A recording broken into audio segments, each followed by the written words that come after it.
Halloween Forever.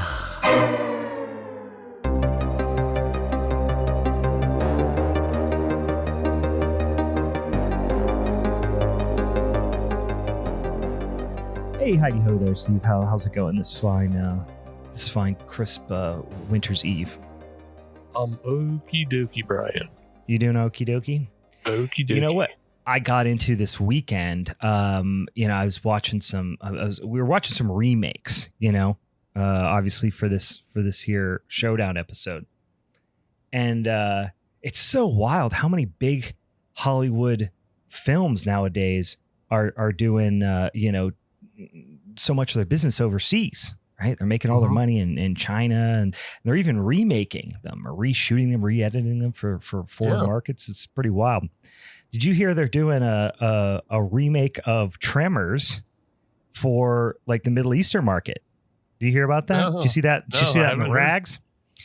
Yeah, I saw the edit. It's pretty much it's the same movie without the bacon. Welcome, boys and ghouls, to a very shitty start to our Showdown episode of Halloween is Forever. I'm Brian. That joke is haram. It was not great. It was not great. I've done better. You know what? But I've done worse. I've also done worse. Sure. Well, in any case, here we are once again in the gorgeous month of February, the second shittiest month of the year. And I will take this opportunity to remind everyone it is pronounced February, and I will die on that hill. February. It's not February. It is February, guys. And we are here in the second shittiest month of the year to do a little showdown on the worst remakes. That's what our Patreon friends and our social media friends and listeners voted on. And to do so, we have, I don't know if this is the first time ever, Steve. I'm going to pretend it is until somebody corrects me. The first time a defending champion guest came back to defend their title in the following month. We've got Halloween on. Welcome. Thanks for joining us once again. Hey, everybody. Yeah, thanks for having me. Glad to be back. I didn't realize it was going to be a triple punishment episode, but here we are. We did. Steve, we were talking about this. I know it's been a couple of weeks since I've been on here, so we might have talked about this already. But we really dumbed ourselves right into a triple punishment episode on this one. Yeah. Oh boy. But you know what? I actually had a lot of fun watching not necessarily all the movies, but comparing. It actually makes it a lot more fun to talk about shitty movies when you have another very specific movie to compare it to. Did you guys experience that phenomenon, or was that just me trying to polish a turd? I think that's a lot of you polishing a turd. I didn't. Okay. I didn't rewatch every original. I rewatched my original, because I have to come prepared for class. Mm-hmm. But I just had like the general knowledge of seeing the other two films. Yeah, and so just rewatching. I think just rewatching the remakes of Night of the Demons and Jacob's Ladder were enough for me, because I was like, oh yeah, both of these are bad. They're not living up to something. I know they're not. Yeah. Did you watch the originals, Ian, or did you just watch the remakes? I did. I actually had just watched all three of the original Night of the Demons from the 80s and 90s as part of my 31 for 31. So I didn't go back and rewatch that because it had been so recent. But after watching Jacob's Ladder and Martyrs, I had to go back and watch the originals because I was like, these are good movies, right? Like the originals are really good, and they are. The remakes are absolutely awful, but they did remind me to go back and watch movies that I hadn't watched in a while. I already knew Jacob's Ladder original was good, so I didn't have to remind myself. It was in my heart. I knew it was good. So I had seen all of these movies, the originals, a number of times. I had actually already seen the Night of the Demons remake, and the Martyrs remake. The only movie that I hadn't sat and watched in its entirety of these 6 movies in question was my movie, the Jacob's Ladder remake. I had just saw clips of it and heard how horrible it was, and then I kind of skimmed it, and I was like, "Good God, if this makes 6 times as much sense as it does when I'm skimming through it, it still sucks." So I'm gonna pick this one. But I did go back and watch all the original except for Night of the Demons, because that is the movie I've seen the most of any of these. I've seen Night of the Demons 20 times. I've seen it at the drive-in. Yeah. I've seen it on the big screen. I've seen it at home. I own it. Like I've watched Night of the Demons a million times. So that was the only one I felt like, I know that movie like the back of my hand. Martyrs, I'd only seen. This might only been my second watch. Not necessarily a feel-good flick you're going to just throw on in the background. And then Jacob's Ladder, not the case either, but I had definitely seen Jacob's Ladder at least a couple times prior to this, but I did sit down and watch them back to back, which was a lot of fun. So if you hadn't caught on, I just named all 3 of the movies, but just to give you a little frame of reference here, your boy's talking about worst remake, and my pitch is going to be that it is that title belongs to Jacob's Ladder from 2019, and you might be saying to yourself, wait, they made a Jacob's Ladder remake from 2019? Yeah, sure did. That original film was from 1990. Ian's going to talk about the Night of the Demons remake from 2009, which is possibly the most early first decade of the 2000s movie I've ever seen in my life. Oh yeah. And this is of course a remake from the original film was 1988. Steve's talking about certainly the closest in terms of the dates of release. He's talking about the 2015 version of Martyrs, kind of like if Freeform made Martyrs. That's how I would summarize this. And this is of course a remake from the 2008 French classic Martyrs, all by the same name. So that's where we're at, guys. But before we get into these son of a bitchin' remakes and decide who's going to take home that some bitch championship strap for the month of February, we got a couple things to do at the top of the show. First of all, before I get into all our social media stuff and everything, for folks who did not join us for our Regal Ruckus in January, Ian, why don't you tell the folks who you are, what you do, why the hell you're here, and maybe even how you got here in terms of that Regal Ruckus situation. That's true. Yeah. So I am Hallow Ian, the host of Seattle's Scryety Show. We air on Channel 28 in Seattle. You can also find us on YouTube at Hallow Ian Horror Hour. We show independent short films, music videos, do interviews with horror creatives, and then myself and a cast of other ghosts and ghouls do some funny skits in between, including a cooking segment hosted by Kitchen Witch, a mock sales network kind of thing hosted by a character named Discount Dracula. It's a lot of fun. You can also find us on social medias at Tapped House on Facebook and Instagram, and at Hallow Ian on Blue Sky. There is also a Hallow Ian Instagram that may start getting used, but I don't know what the meta team that we're working with is doing on that front, and I try to stay off the social medias as much myself. Yeah. So that's usually run by other people. Yeah, and then we're also available on VHS, and we will be hitting streaming sometime this coming spooky season, and season 3 is in the works already. The Regal Ruckus was it just last month? Yeah. I brought Nodoi the Curse and went from the first presenter all the way to the end with a little bit of a heel turn. So we'll see if I can retain my title tonight. Yeah. This is where full heel turn happened during his debut, which was a lot has happened with Ian's character here since he's started joining us on the show, and now this is where we see whether that heel turn is gonna fully come to fruition. So I was just about to say, I've been kind of doing the same thing. I think, it could also be perceived, rightfully so, as me just being lazy and not posting on the Instagrams very often. But I have been making a very conscious effort to just stay off of social media as much as possible, because it is a fucking cesspool. I mean, it always has been for probably the last decade, but it has gotten not almost entirely intolerable for me as of certainly since Trump's inauguration. And I'm just like, I gotta stay the fuck up out of here for my own mental well-being. But I am gonna start posting some more. I have posting periodically, but not nearly as frequently as I was. I know Steve's posting stuff over on the Facebook and on the Blue Sky, and also we have obviously our Discord as well for our social media for our Patreon pals who are subscribing over on the Rascal tier. Steve, why don't you tell them about what we got going over on the Patreon?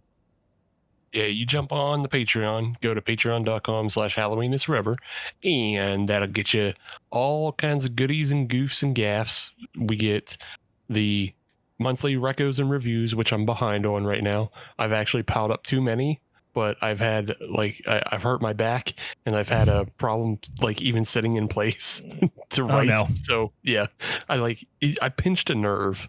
And it's I'm old now. And I pinched my sciatic nerve like an old person. Sure. And now I can't sit in a chair for too long, or else I get grumbly and I can't walk right. I get grumbly and I can't walk. Affects my walking. Yeah, so I'm behind on my reviews and recos, but I have a whole bunch coming up, including Nosferatu and Twilight, the Walled-In City, and Y2K. I've been watching a bunch of movies because even though I can't sit down, I can lay down, and so that's just laying down, looking at the phone, watching movies, and going, "Ow, my back! Well, I'm going to die." Yeah, sounds fun. Yeah, so I've built a surplus versus an actual product. I have too much resource, not enough product yet. But reviews and recos coming. We have the Discord, like you mentioned. You can watch episodes happen live.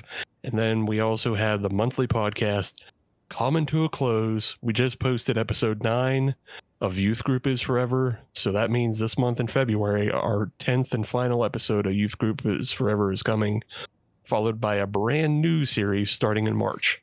Yeah, I'm eager to learn, terrified as well. I was going to say eager to learn, terrified to find out. I don't know exactly what that meant, but that still makes sense in my head, so I'm going to say it out loud. I find out in the sense of fuck around and find out, because that's what's going to happen to me. So yes, I've made Steve watch. This will be my 10th wild right-wing propaganda Christian horror movie. They've all been really, really fun. I've enjoyed a lot of it. Steve has not, which has added to my enjoyment. And then prior to that, he made me watch all the Fast and the Furious movies. So we have 20 episodes of our Patreon exclusive podcast series over there if you join to enjoy the backlog of, and then jumping into March. I'm going to find out what our next series is going to be, and I'm going to be subjected to it. And again, excited, but scared. And a little horny. So, and all of those episodes are 2 to 3. You're actually getting 40 hours of content when you log in. They are very long. They are very, I'll say, I was going to say self-indulgent, but I'd go as far as to say masturbatory.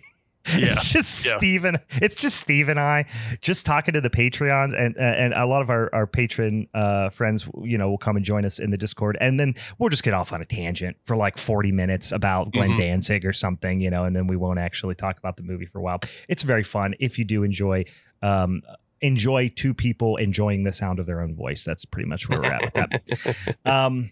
All right, but go ahead and join us over there on patreon.com/Halloween is Forever if you are interested. One last thing, boys, do we got any beersies that we're sipping on before we jump into these 3 horseshit movies? Yes, sir. What do you got, Steve? Well, things is going bad in the real world, and things is going bad on the podcast because we're fucking watching god awful movies. Yeah. So I broke out one of the rare beers that I love to have during the Christmas time, but Christmas is over. but still, I really wanted this beer. I have it every year as well. And it's the Mad Elf by Trogs, which is a 12% cherries and honey Belgian ale. Mm-hmm. I really just love this beer. I've been drinking it for probably over a decade, if not more. Yeah. So yeah, it's just, you can't turn it down. I like Belgians and I like cherries. Mm-hmm. And so this goes right in my basket all the time. Yeah. Yeah. I like that beer a lot too. I will say the older I get, speaking of getting old, I love the, what I affectionately refer to as the Belgians, and they, but the older I get, I don't know if it's something about those higher, molecular weight alcohols, those high, fusely esters, what it is, but I get a headache so fast drinking Belgian beers nowadays. Yeah. And it never used to bother me, but it does now. So I will, I'll splurge now and again. But I haven't bought that beer the last few years for that exact reason. But there are bigger problems in the world than my headaches. Ian, what are you sipping on over there? I am drinking Pathfinder this evening, which is a non-alcoholic spirit made of hemp and other kinds of roots. It's saffron, orange peel, wild-crafted Douglas fir, all sorts of good stuff. And I squeeze a lime into it and add some seltzer water. Last night, at the time of recording, was the actual Royal Rumble, so I had beers yesterday, and I'm sticking to this non-alcoholic spirit this evening. Yeah, sure. That makes sense.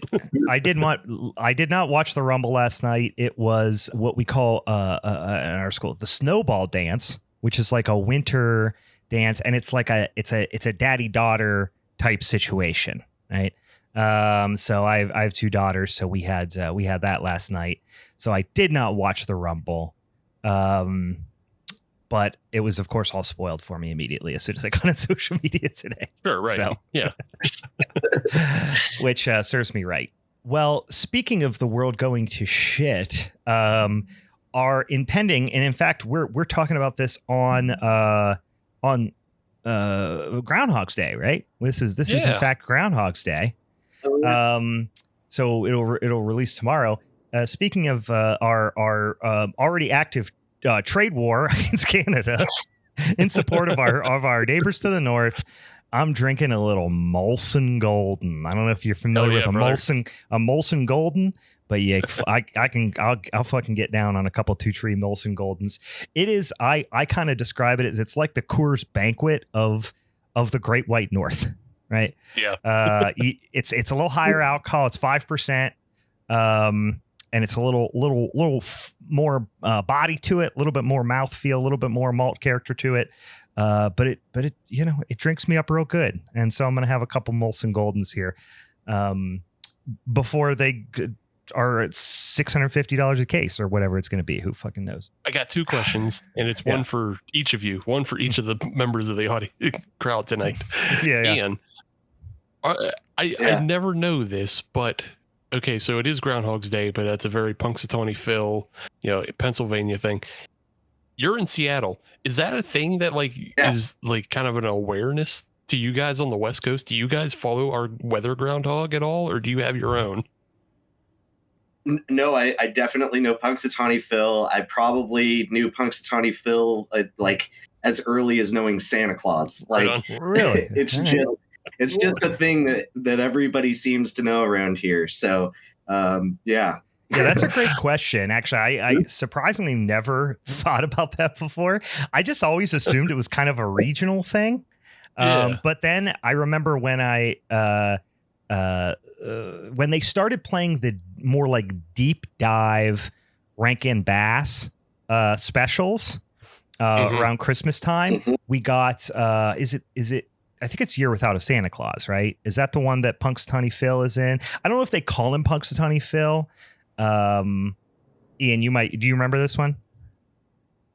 I don't remember if the name comes up in that, but I'm pretty sure that's the right special that you're thinking of. And I remember thinking like, oh, they're talking about Punxsutawney Phil and Groundhog's Day. And I was like, oh, it must be a wider known thing than just, obviously we grew up, less than 2 hours from Punxsutawney. But interesting. Yeah. Okay, and then my other question was for you, Brian. What's all this going to do for the prices of Labatt at the PPG paints? That's a good question. And what kind of revolution are we looking at because of it? I don't know. That's a good question. Also, a lot of import beers that we think of as import beers aren't actually imported. They're brewed here. Right. You know what I mean? Yeah. So how is that going to affect those brands? And also, how's it going to affect the impression of those brands? Because all of a sudden, brands that people thought were imported are not. You know, does this shed light on that? Does that affect people's perception of them? I don't know. I don't know the answer to that question. Dan in the Discord also brought up a good point that, Dom usually is drinking Corona, but by the time Fast and the Furious 11 comes out, it should come out under this administration. Does he give up the Coronas? Does he give it up? Does he give up the Coronas? And does he move to what is there another faux Mexican beer that's actually brewed in the United States? I don't know. I'm sure there is. Oh, I don't know where. Maybe is that brewed in the States? I don't know. I was going to say Tecate, but I was like, I won't say it because I actually don't know where Tecate is brewed. But yeah, I just know it's. I know it's big. Question. I know it's big, so I know it's possibly brewed elsewhere in the States. But yeah. Anyway, trade policy and tariffs aside, let's get into some movies which I firmly wish there was a tariff on. Oh yeah. And Ian, as the defending champ, to the victor go the spoils, of course, which means you get to determine the order in which we talk about these movies. Yeah, let's start with Jacob's Ladder. Interesting. Yeah.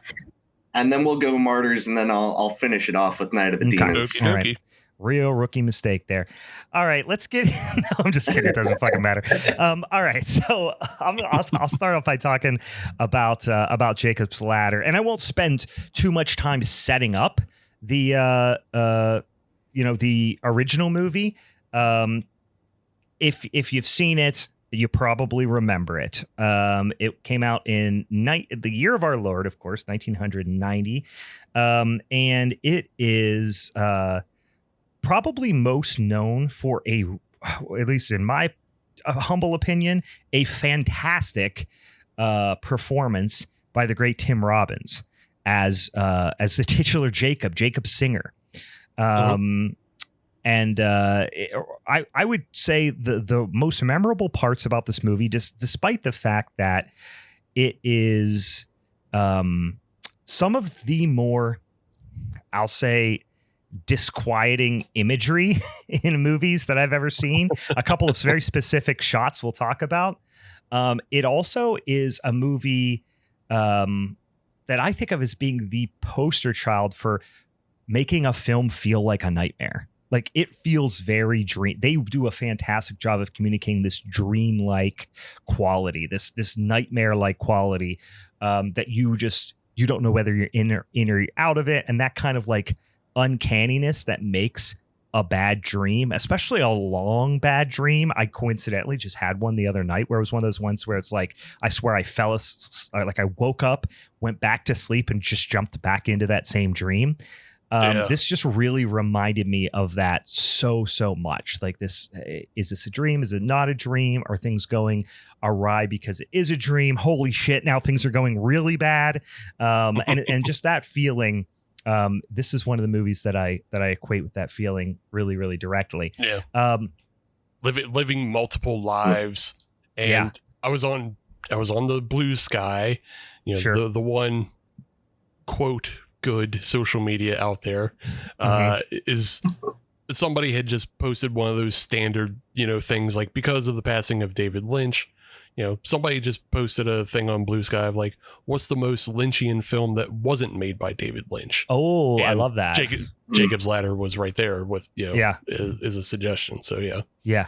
Honestly, and if I say like other movies that give me that similar feeling, there are probably 3 of them are going to be David Lynch movies. Like Eraserhead certainly gives.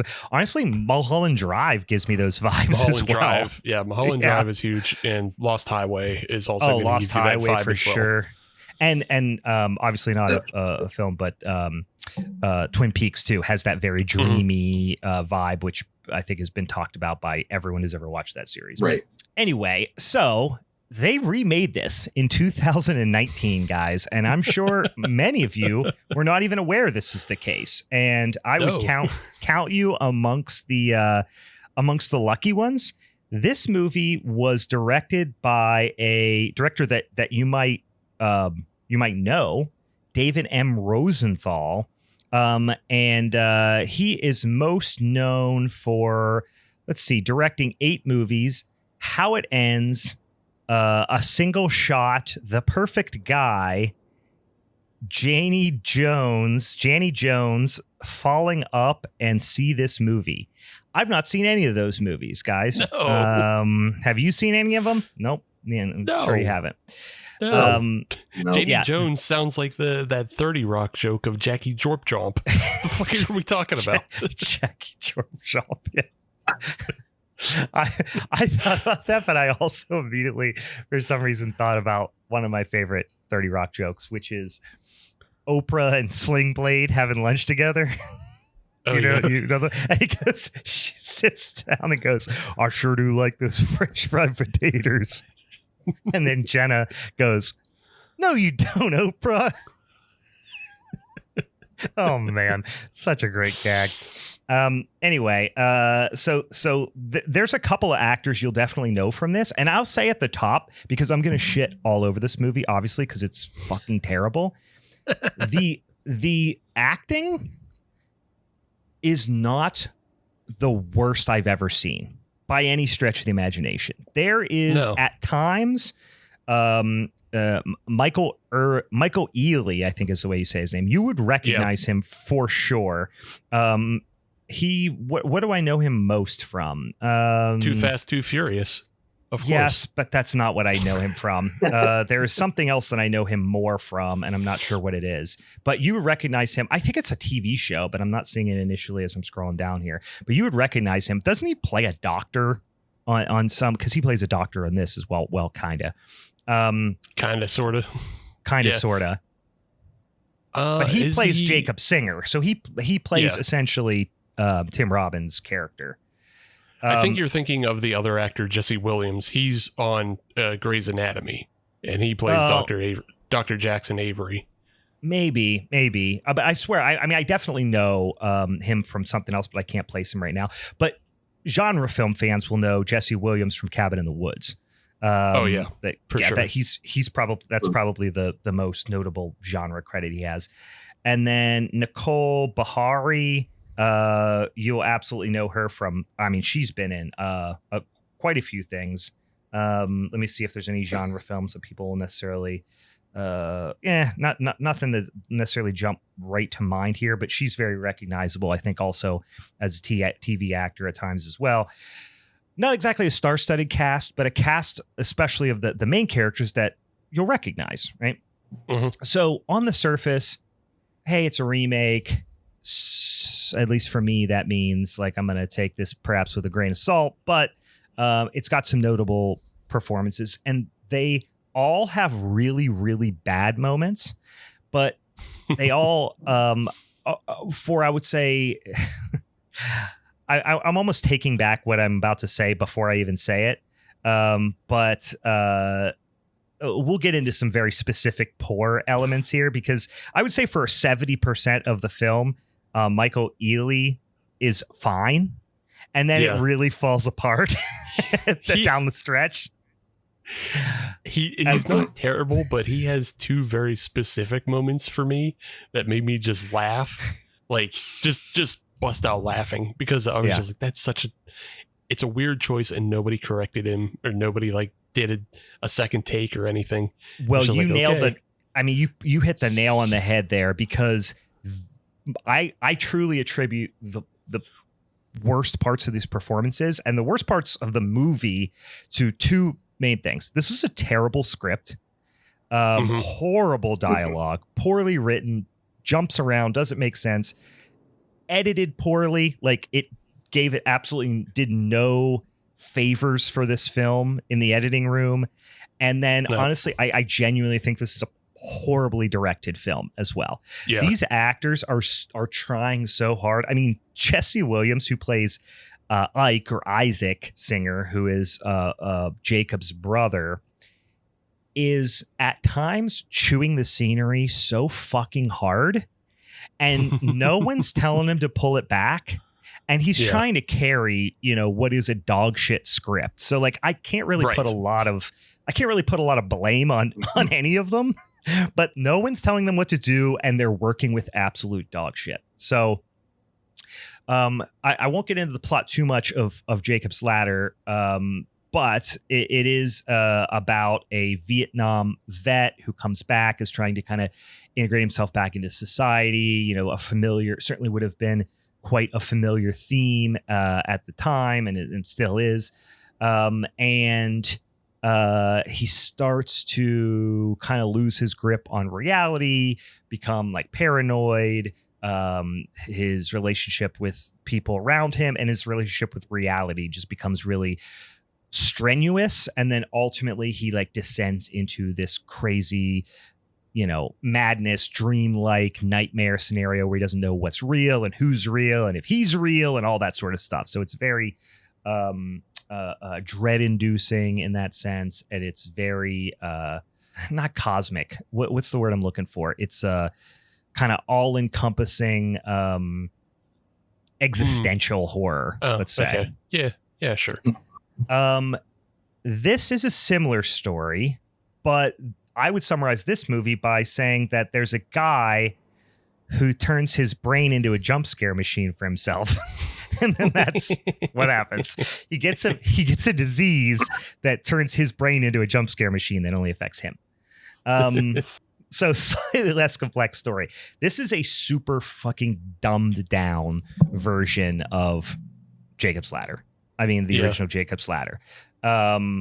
It's tries to be kind of flat. Like the first movie has a ton of really great practical effects and fantastic lighting and editing. This has a bunch of shitty CGI where it doesn't even need to be. Frankly, having nothing would be more effective in a lot of scenes. I wonder, and also you just have to wonder, did they try to have nothing and then they had to fucking do in post-production with scary face filter, like scary face filter and jangly head effect. Like, yeah. Yeah. The use of the turbulence and the, it's just the baseline, like turbulence that you can throw on in Premiere Pro. It was so juvenile in the editing. I was like watching this entire film. I was wondering like, okay, is this director from, because the whole film looks to me and mostly plays like an ABC drama. You could remove about like a minute and a half of scary things out of this film, and it would just play like an ABC drama, like law thriller or something. Like it doesn't have anything to it, and it's boring, and it looks like an ABC drama. So I was expecting to see like a lot of NCIS or something in the credits of the director and cinematographer. No, because the director has no credits because nobody's seen his films, but the cinematographer actually works in genre films a lot. Like he also lends both Don't Breathe movies and like the ABCs of Death 2. He did a segment. So the cinematographer is very familiar with horror, but even still, the film doesn't feel like it at all. No, that's what I said. It felt like they remade it for Freeform or ABC Family or whatever it's called now. And then, honestly, and without like 2 or 3 sequences, it could be like a PG-13 movie for sure. Yeah, pretty much. And the first movie, the original, is one of the more disturbing movies, at least for me, that sticks with me and has stuck with me more than almost any other film. I mean, certainly top 10 in terms of the most like just sticky in your subconscious disturbing film. So that's really my argument here is the gap between the effectiveness of this movie and the original is like a chasm. Like it's just fucking enormous, like the gap in quality and effectiveness. In any case, it's also a very different story, which is frankly okay with me, but they insist on just like shoehorning in like remade shot for shot sequences of some of the most classic iconic scenes from Jacob's Ladder, and then just like no selling them. Like they just suck shit by comparison. Like nothing scary happens, or again, you just have the little, weird shaky head effect put on something, and that's it. And this is 2009. That wasn't really like a novelty or anything at the time, right? Or 2019. I mean, I'm sorry. In 2009, it probably wouldn't have been a novelty either. But in 2019, it certainly wasn't. So let me jump ahead a little bit. Also, this movie was originally written in 2013 and then shelved. And then a new director came around. Like a director went off, and then it was like funding went away, and then it came back around. So that explains a little bit why it feels so wildly outdated. But anyway, in this movie, when the original Jacob is just like an average Joe, like coming back, getting into the workforce. I think he's a mail delivery man, at least for a period of time during the movie. In this one, Jacob is a doctor, a trauma surgeon, in fact. And his brother dies on his like field operating table while they're overseas. They're both serving in the military in, I don't know if they say, but it's clear somewhere in the Middle East. Yeah. I think you're just supposed to assume Afghanistan. Yeah, that's what. Yeah. I think it said Afghanistan in the blurb on Stars. Okay. Yeah. And he doesn't realize it's his brother until after he's dead, which is, first of all, questionable and kind of dumb right off the bat, but okay, fine. And I don't want to spoil the original one, so I won't draw that many of comparisons because it's not really that relevant. But suffice to say, someone close to him in the original movie dies as well. Although you don't care as much about this one because it kind of you never meet that person, you never develop any type of connection with him before he dies or anything like that in the 2019 version. So I'll jump ahead of one thing I do want to say before I push the story forward here is I talked about they take a lot of the effectiveness out from the first movie, but I'd say the big thing that they take out, because the first movie is a little nebulous, right? It doesn't spoon feed you what's happening by any stretch of the imagination.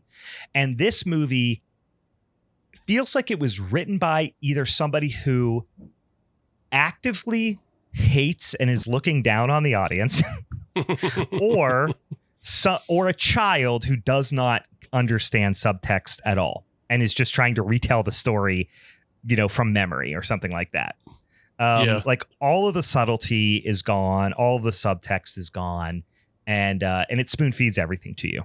Yeah. Well, I mean, when the cold open is Jacob walking down the street and then he steps on a Coke can, which turns into an IED, and then he wanders down an alley, does drugs, and then gets choked by a ghost to death. And so immediately you're thrown off your game of like, oh, okay, well, I know to expect to not believe anything that's about to happen for the next hour and a half. Well, that was just a random dude. I thought it was Jacob. Yeah. No, it was just a random dude. No, that was... Yeah, and it also kind of like undercuts like any effectiveness that his brother dying might have, because you've already seen this strange death happen in the cold open. Yeah, and it's a character. It's weird because I kept waiting to know who that guy was, and you never really learn, except for that he's just a guy. Like he's another veteran, another war veteran who was given this drug that's being tested on veterans and it's killing them. And it never came around and connected to anything. It was just like, oh, that thing happened to that guy too, But anyway, so all of a sudden, Isaac, who we saw die on the operating table, and whom Jacob saw die, breaks into his brother's house and starts fist fighting him or something. I don't know. It's hard to follow because it's edited like a music video. Like it's just bang, bang, bang. It's like these quick jumps. You get introduced to Dr. Himmelman, I think his name was, which is a poor substitute for a really effective, like almost like tearjerker type of scene in the original one where Jacob is experiencing like really bad chronic back pain. And he goes to this chiropractor who, I'm going to spoil it a little bit. So if you're listening to this and you haven't saw Jacob's Ladder, prepare for it's from 1990, so I don't feel bad. But he's almost like this angel type of character who like gets Jacob to like release his all this weird like pent up anxiety and animosity and all this stuff. And he gives him this sense of relief and release, both physically and emotionally. And that's what Himmelman is kind of supposed to be a little bit in this movie, but then ultimately he's not. But he delivers some of those same lines. He starts meeting like his homeless, like this homeless buddy of his from the service, and he's super cartoonish. They start talking about HDA, which is this drug. And you know about the drug in the first 20 minutes of the movie, whereas that's something that they really build up to and is almost, you wonder, is it going to be a red herring in the original? And in this movie, it's just like, yeah, it's a spooky drug. Like you pretty much know right from the beginning, which again, in turn feeds you so much more information later on. So, you know, it's instead of leaving little breadcrumbs for you, it's grabbing you by the shoulders and pointing you in the right direction every single time. Right. Yeah. It just grabs you by the shoulders and kicks you in the ass and sends you down the lane. Like, yeah, it's going to be spooky drug stuff. Also, there's ghosts. Maybe. Who knows? Off you go.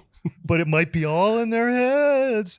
So a guy gets pushed in front of a train. Nobody responds. So you're like, obviously that we don't think that happened. So like, you're not supposed to know at this point, but Jacob is pretty quickly becoming this like unreliable narrator, but he's acting like everything is hunky-dory, and he's the kind of rock in the film that's keeping all, you know, his family together and all the craziness with Isaac that's happening.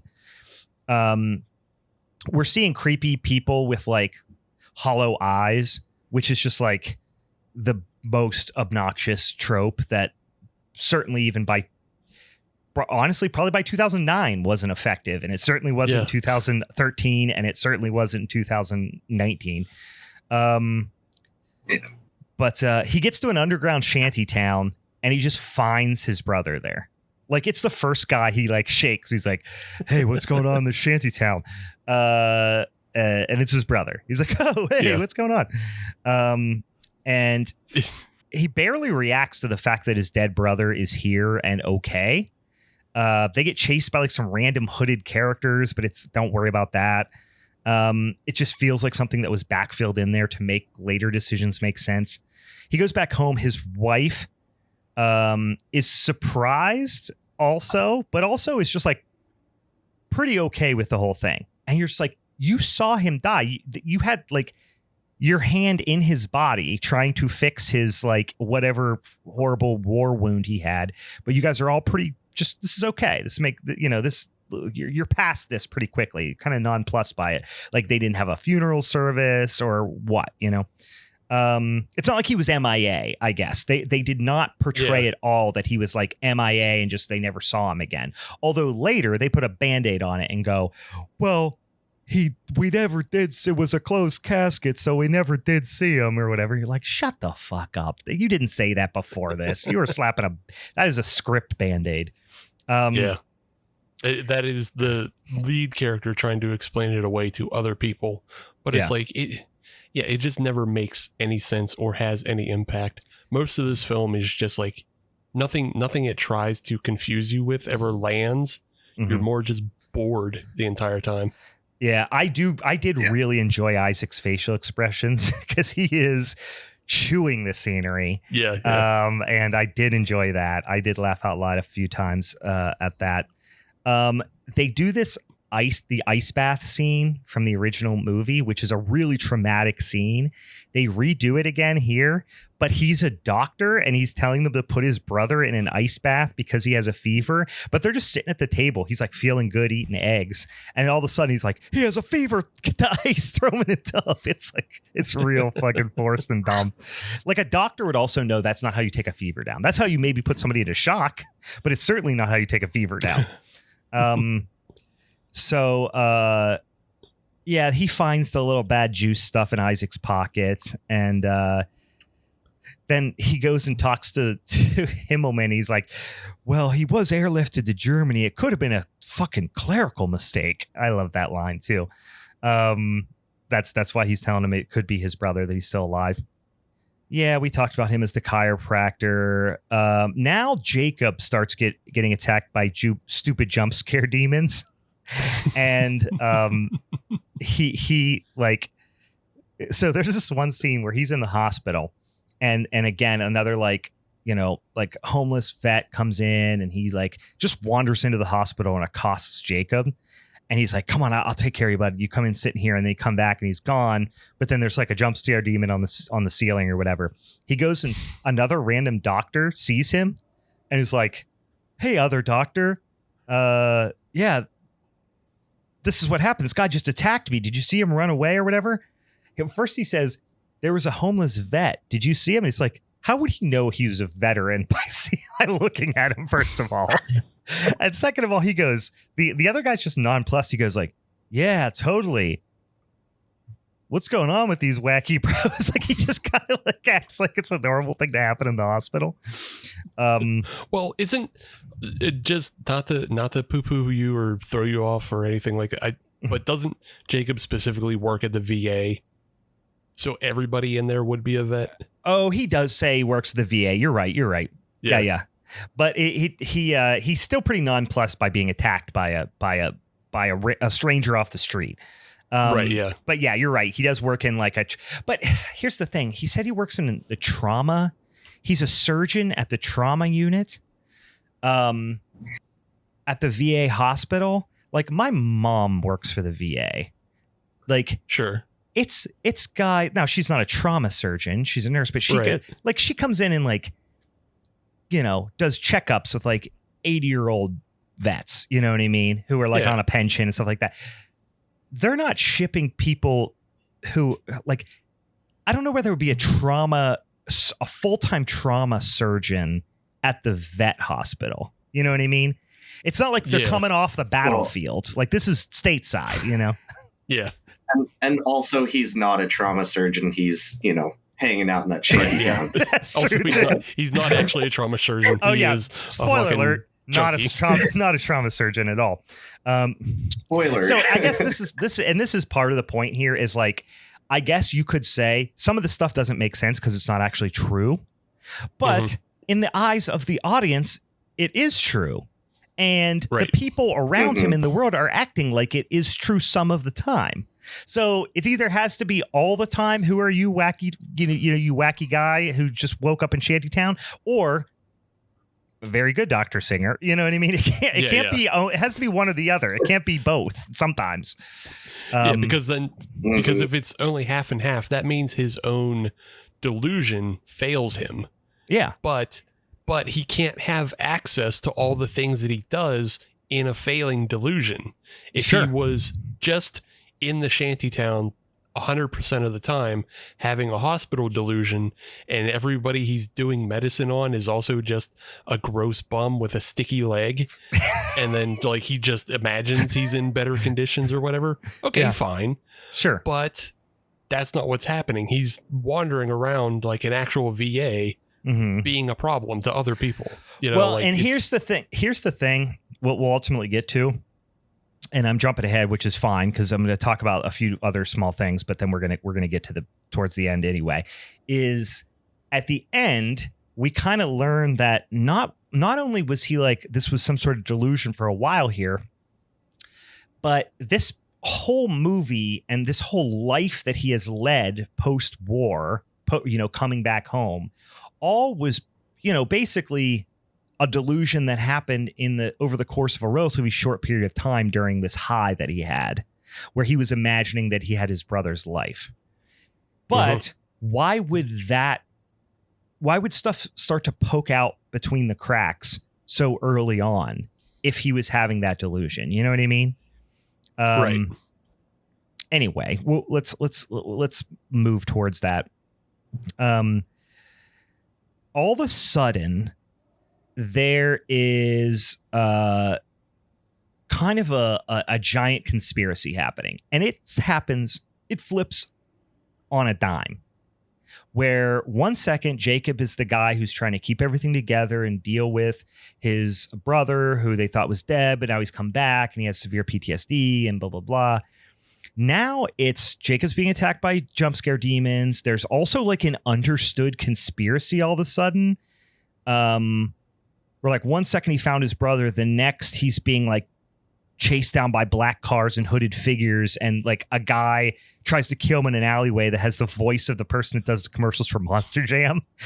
That was a laugh out loud moment for me as well. He's like, "You should have took your..." I forget what the line is. He's like, "Should have kept your nose out of some people's business." Whenever he's pointing a gun at him, it's like, why do you have a monster voice? Like, at any moment, I just thought he was going to get kids' seats are just $10. But he does escape. Grave digger. Yeah. So I'll jump forward a little bit.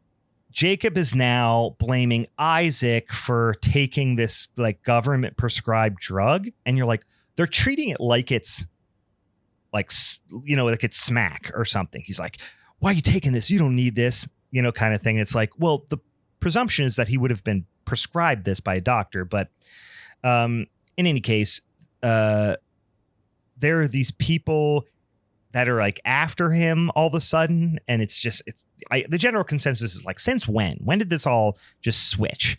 And then of course they do this big, it is all in service of this shitty twist or series of twists at the end. But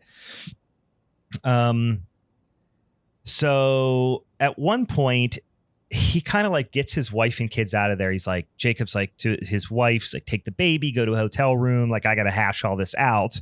And she's like, "Yeah, just take care of it." So it's like, feels like their marriage is on the rocks.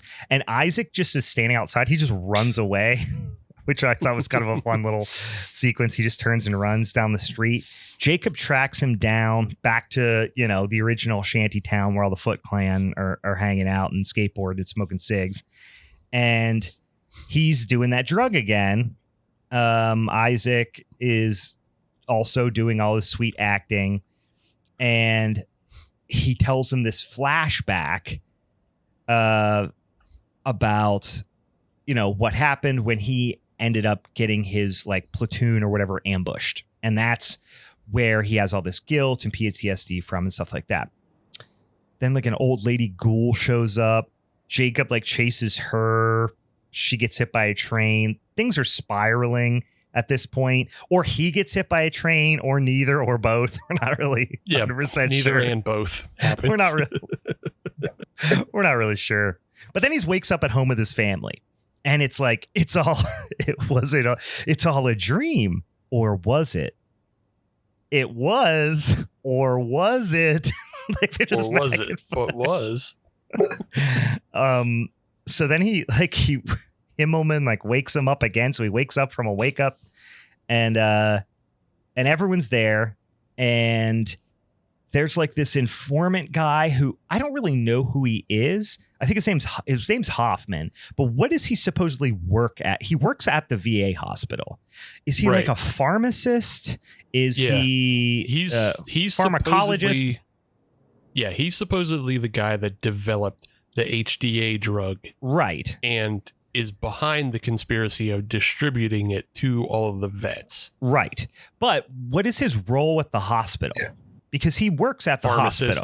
Yeah. He works at the hospital, but just like in the basement, kind of. So he goes down to talk to the hospital basement guy who's like, "Yeah, the fucking FDA. Am I right?" And you're like, "Well, that guy's up to no good." But then there's this weird like voiceover scene when they're in the car.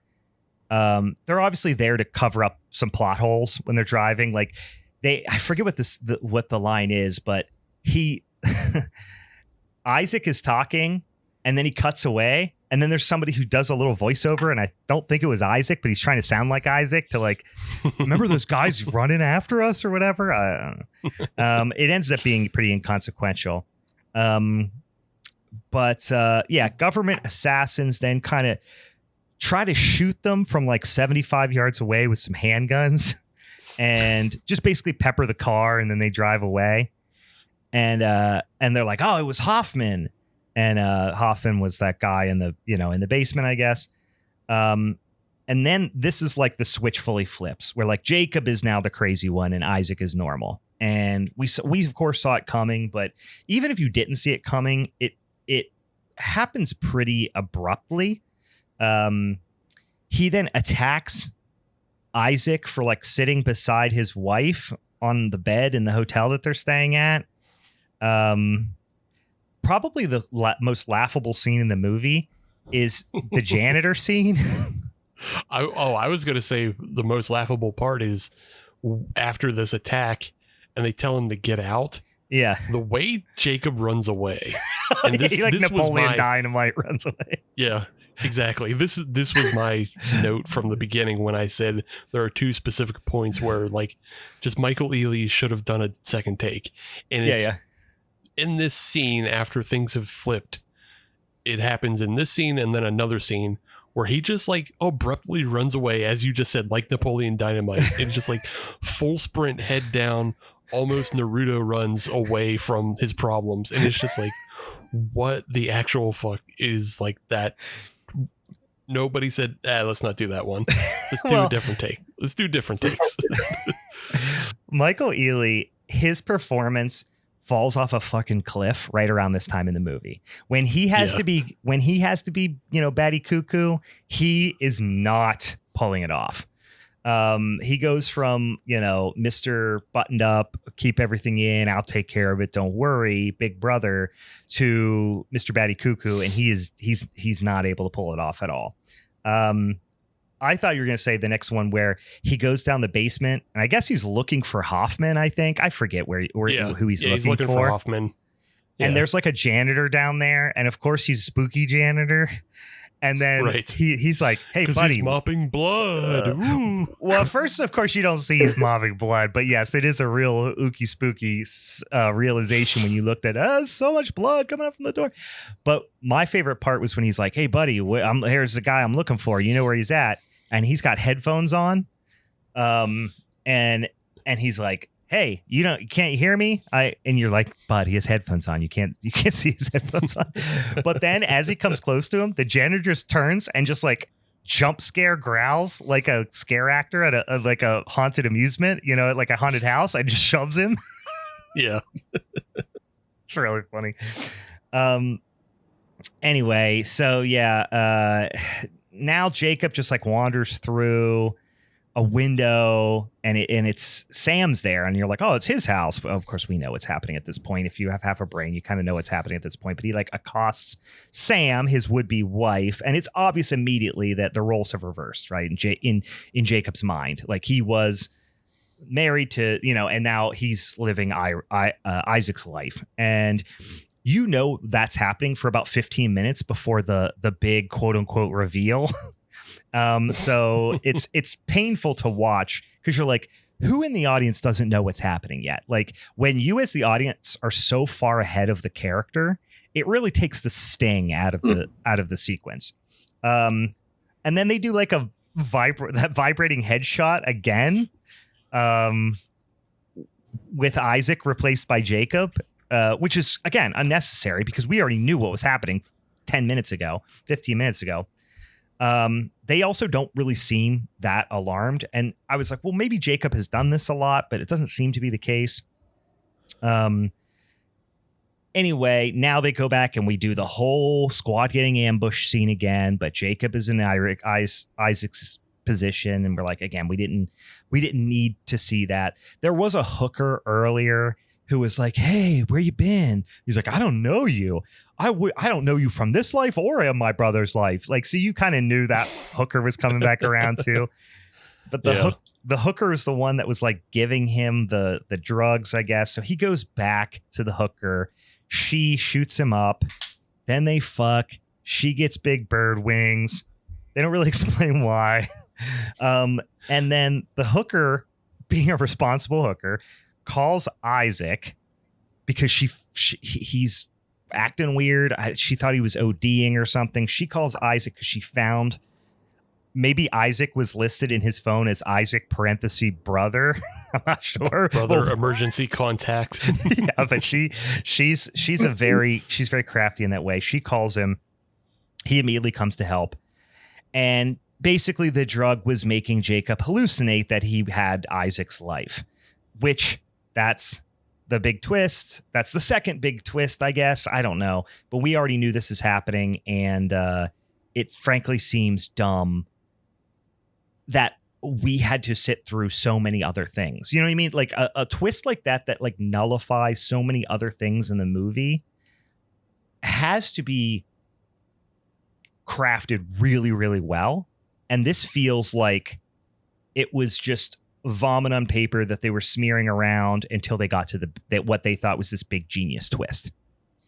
So they didn't have their ducks in a row to make the twist feel really impactful. Not at all. Yeah. There's definitely the turns out it was all a dream kind of writing that's never gone over well. No, and they thought that this was a twist on that. You know, they thought obviously what they were doing was very clever, but I mean, in the original movie, it's much more existential too, because it's not just like, and I don't mean this in a bad way because there's a lot of great twists in it, but like this felt like a little bit of they were trying to do like a Twilight Zone-y type of thing.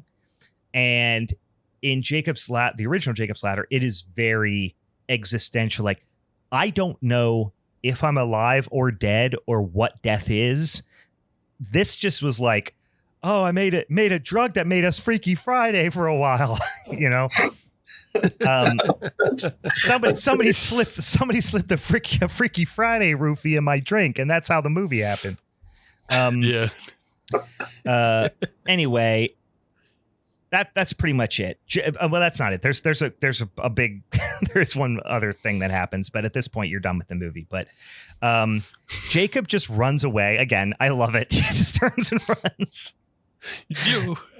He goes to Hoffman's lab, which is in the same neighborhood again where the Foot Clan hangs out. And Hoffman, this was confusing to me, and maybe because I just haven't given it enough thought, but Hoffman immediately knows who Jake is. Yeah. And seemingly he definitely knows who Isaac is. But there's the implication that Jacob had something to do with Hoffman is also part of the military.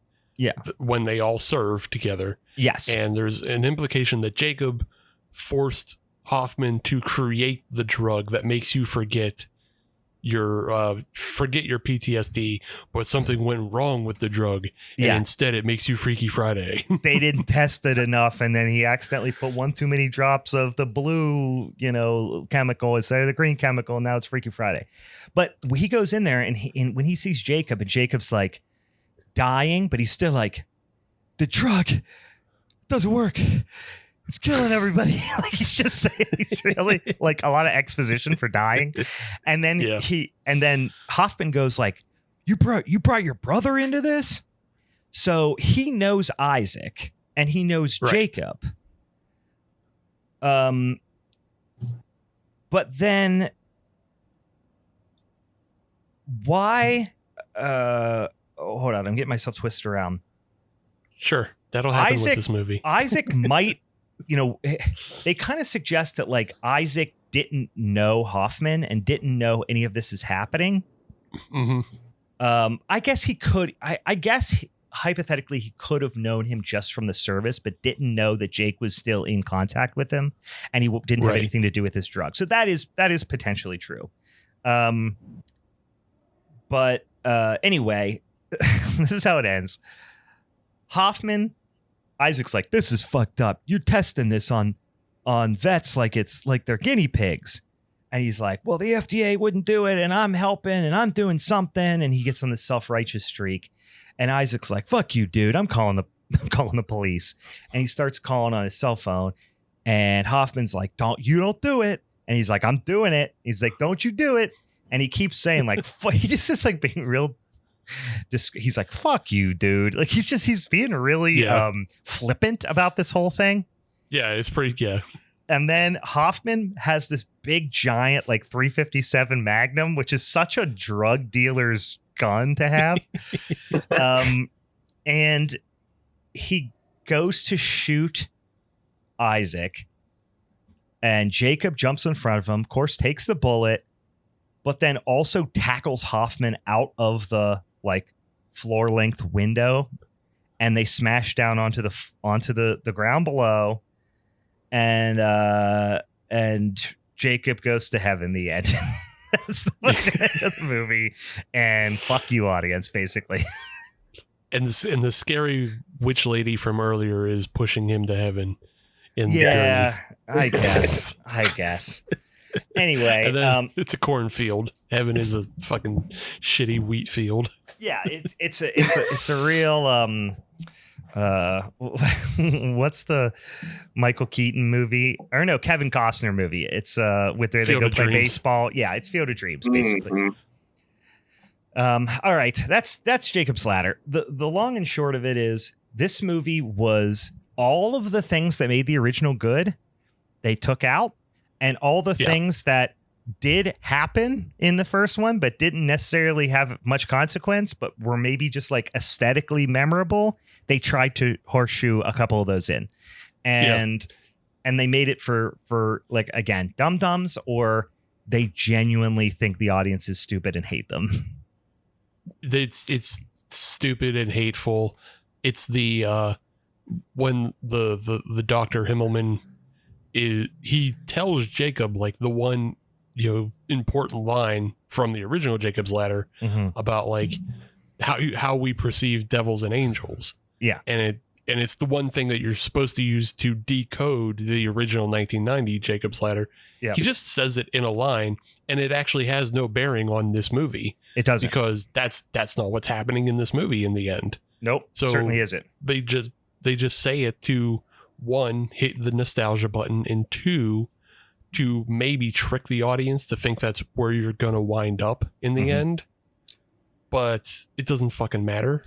Yeah. Like, who cares? It's the great Danny Aiello in the first movie, by the way. And he delivers this line, and it is almost like a tearjerker line, because you feel how much physical and emotional pain he's in. And then this treatment and that line he gives him just gives him so much relief. And you like feel that relief for him. And in this movie, like you said, it's a throwaway line by a guy with a weird, like, non-accent. That's really annoying. Like, you could tell he speaks fluent, like English is probably his second language, but like he maybe was born in Germany, so he has got that insanely faint accent. A Stellan Skarsgård type. Yeah, or a Peter Stormare. Fluent in English, but you can tell, you're not one of us. Yeah, you enunciate too much. Yeah. Yeah. You don't drop all your INGs to N's. Yeah, all your consonants are represented audibly. We don't do that here. So that's it. That's Jacob's Ladder. Yeah, that movie stinks, and it's boring, and it's like it's the longest 90 minutes I have experienced in a while. That was exactly my thoughts. This is just absolutely boring, and even the phrase "the longest 90 minutes" is definitely what popped into my head. I was excited when I turned it on that it was only 90 minutes long, as the original's a little over 2 hours, and I was like, oh, this will just breeze by, and I still was like, oh man, I want to fast forward through a lot of this. Yeah, it really is. It feels like it's well over 2 hours. By the way, for those of you who are watching the Discord, my children just came in to my office where I'm recording to say, because they're getting ready for bed, and they both came in and both like gagged because I filled this entire room with farts. It was really funny. They both came in and like I'm sitting in my stinky fart room here, so I didn't really think about it. And then they came in and they both just went. Oh, I love making my children gag with my farts. All right, that's Jacob's Ladder. Ian, I believe you. Nope. No, let's do Martyrs next. That's what I say. You dictated. I was going to say you dictated that Steve was going to go next because you're going to bring up the rear, right? Yep. We'll. I'm hoping that we're saving the most fun movie to talk about for last. That might be true. Think so That might be true. Fun? Yeah, I think that's definitely true. Yeah, All right, definitely Steve, true. Steve, tell us about the freeform version of Martyrs now. Fucking freeform. This is more like almost the Hallmark, or what's the one that they broke off of Hallmark because Hallmark like was too gay? Yeah, like Great American Movie Channel or something. Yeah. Yeah, this is the Great American Movie Channel version of Martyrs. It's like where Winnie Cooper went over there, because they on the Hallmark Channel they had like one movie with a gay couple, and they were like, "We're succeeding, we succeed, we succeed from this." Yeah, the Candace Cameron Bure. That's her name. I couldn't fucking remember her name. It was her and Winnie Cooper went over there. Yeah. Martyrs, 2008. Part of the French extremity revolution that we talked about. We talked about Inside. Mm-hmm. And I laughed a little bit because I did rewatch the original Martyrs from 2008, and we had just done Inside earlier last year, and we all know High Tension as well.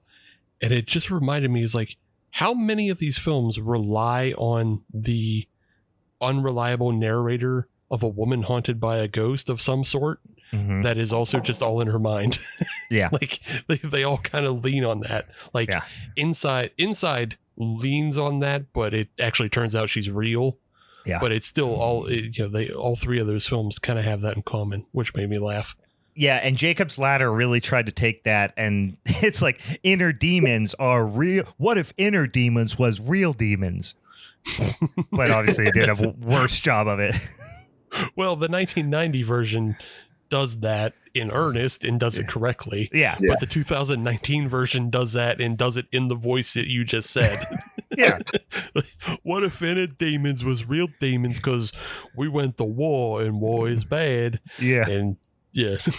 It starts leaking. It starts leaking into like a version of our Glenn Danzig voice eventually. Yeah. It starts getting more and more New Jersey. Well, it's all meathead voice. So it starts as meathead voice. But then the closer you get to Danzig, the more it gets Italian and Jersey. Yeah, it starts out as the big dumb dog that the little dog yells at on Looney Tunes. And then it gets more Jersey. Spike? Where are we going? Where are we going, Spike? Shut up. Shut up, Shatnap. All right.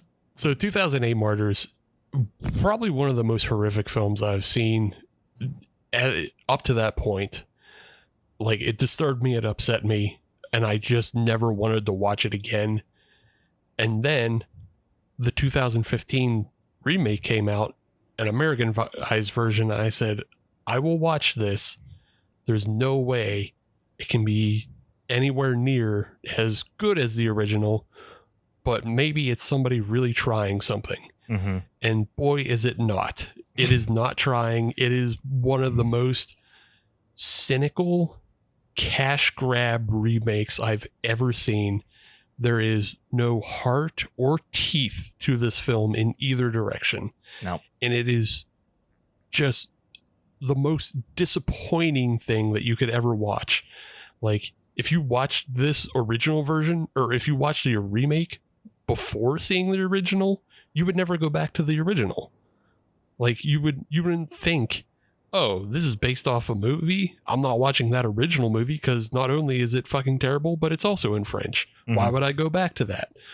But they're two separate movies. Like they couldn't be more different. And that's like, that's the difference is your Jacob's Ladder tries to trick you into thinking you're watching Jacob's Ladder, whereas the American Martyrs tries to just be its own thing. Like they just, I mean, they do a lot of the same shot. I mean, probably the most iconic scene in the first movie. They do almost do a shot-for-shot remake of it in the second one. The shotgun assault on the home. I mean, it's almost shot for shot. I'll tell you exactly why it's not the same. Like you think it's the same, but it's not the same. They cut so much out of. Oh, they do. I watched these two movies back to back, and it is a extremely dumbed down, way less brutal version. But my point in saying that was they are trying to make a tamer version that so people don't have to read when they watch it. That's it. Yeah, I would say probably the first act. Like the first act, they're aping off the original, but they remove all the teeth and soul from the whole movie essentially. But even the parts that they try to recreate are not the same. No. So the original Martyrs, we start off with just like this horrifying sequence of shots of just like this, obviously abused child running away from an abandoned factory. And it is like, it's grotesque and it's, it's dark and you don't know where you're going. And it leads you to, the orphanage and where she is like basically a feral animal, that is just amongst all the other kids as like a bunch of other kids are playing and she's still, abused and bloodied and you still see like the effects of her abuse. And one child there, Anna, is able to connect with this abused child, Lucy. We get, a little bit more between Anna and Lucy as like Lucy warms up and, you get the sense of like, oh, okay, they actually care for each other. But Lucy is still plagued by something and we don't know what. The only thing we get is like this ghost that jumps over the top of her bed and scares us into the title card. That's what the original plays out. The remake does all of those things sort of. Of like it gives you it feels like you're reading cliff notes of the original, especially in this opening sequence, because you never feel like you get the actual connection between the two girls. To me, it felt like they were the first movie did such a wonderful job of kind of like show, don't tell, where it was from the adult perspective of like it was from the camera's POV, right? Of almost a found footagey type of look where it was like, oh, there's the girl who came in and had like very low like communication skills. So she was super like emotionally damaged and traumatized. And like you said, kind of like feral almost. And then the other girl, and she didn't treat the other girl well, but then they started to warm up to each other and they didn't tell you that you didn't hear really, I don't think any dialogue between the girls in the sequence, that whole first sequence in the 2008 version. But then the 2015 version, it's all dialogue between the two girls going like, you want to be my friend? She's like, no, I'm damaged. And she's like, how about now? Okay. So they're they're spoon feeding you and like instead pulling all of the complexity out of that your brain has to come up with and how she had to break down walls to become her friend. In the 2015 version, they just show you via Rob Zombie level fucking dialogue. Like it gives her a cookie, and then like all of a sudden they're best friends. Yeah, exactly.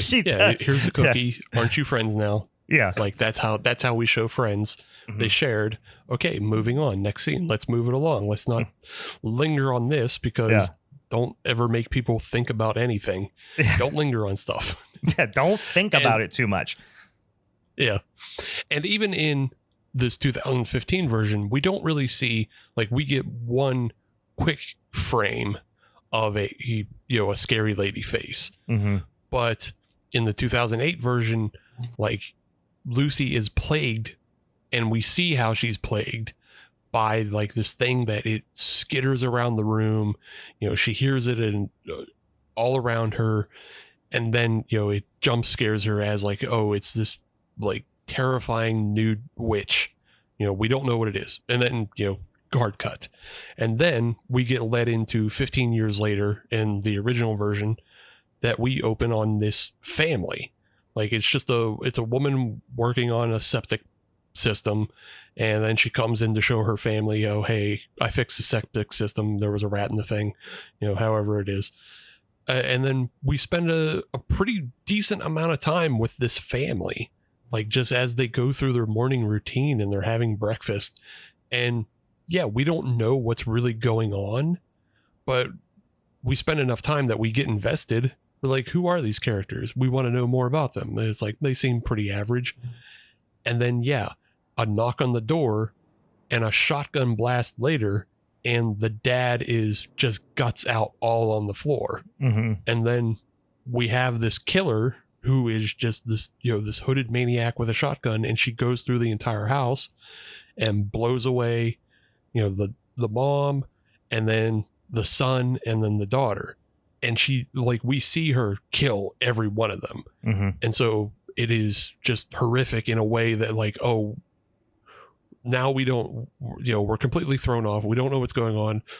And we're watching this horrible act. This is a villain. Yeah. As far as everything's concerned, this is villain. Yes. And I will say this is one of the most brutal kills that I can think of in a movie is the youngest child, the daughter, who's the last one to get killed. She's hiding under the bed and she shoots her, blah, blah. But the sound that it makes when she's running out of the room, she decides to just run for it because she knows she's under the bed. She shoots through the bed. She like kind of peppers her through the bed or something because she's bleeding. But she goes to run away and she shotguns this teenage girl in the back, and the sound it makes, it's like she got kicked in the back and the gun blast. It is like, oh my God, it gives you, she's like, the guttural noise she makes is brutal. Yeah. And like the brutality doesn't even end there, because like very often the bodies are on full display after this. And then when they all get dumped in the pit later, like they all have that sickening, like just flapped around, thrown about meat that has like no meaning or purpose. And it's just all dumped in a hole like a mass grave. And it is like, that's upsetting. Everything about the original Martyrs is upsetting. And like, it's just, it claws at you. You know, finally, after the killer kills the final, you know, girl in the house, you know, she places a call, and then she calls her friend Anna, and then that's when it's revealed, okay, the killer is Lucy, and Anna was waiting for her call. And we go, fuck. All right, so things have changed now. So she's a villain, but why was she a villain? And we put it together that, oh, the parents she just killed were her abusers from the very beginning of the film. Now things like get dark and muddy for the rest of Martyrs. 2015 tries to do the same thing, except for like it cuts out a lot of the violence. It cuts out, so it removes all the teeth of like trying. It removes all the teeth of making you realize Lucy is a villain, and then she's not a villain. Like it doesn't even give you a chance to really care, because it moves so quickly, in which she kills the father, you know, the mother, shoots the son off screen, and then when she shoots the daughter doesn't get up and run for it like she does in the original. She just gets killed under the bed, so they don't have to show her getting killed. Because, you know, like, God forbid you show somebody under 18 getting shot with a gun in America. You know, not like that has ever happened. Right. And she even does the like immediate feel bad for me after she kills her, where it's like collapse on the bed crying and slow motion, and they're not focused on the victim, they're focused on the feelings of the you know, murderer. we're focused on Lucy as the murderer, and then as the blood comes out from underneath the bed, it just has no impact because the very next scene, comparatively, the phone calls when Lucy calls Anna in the original, Anna is in a car park, eating a sandwich. She's nervous. She's obviously waiting for Lucy's call because what we come to learn is like Lucy and Anna have just kind of like run off together as a couple. In the remake, Anna is at home, sleepy in her bed. She's having sleepy bear time in her bed and just does hot girl wake up to her phone call. So like, she's not even like concerned about Lucy, I don't think at all. No. Or even knows where Lucy is. She just goes, what's happening for me this morning? Something good, I bet.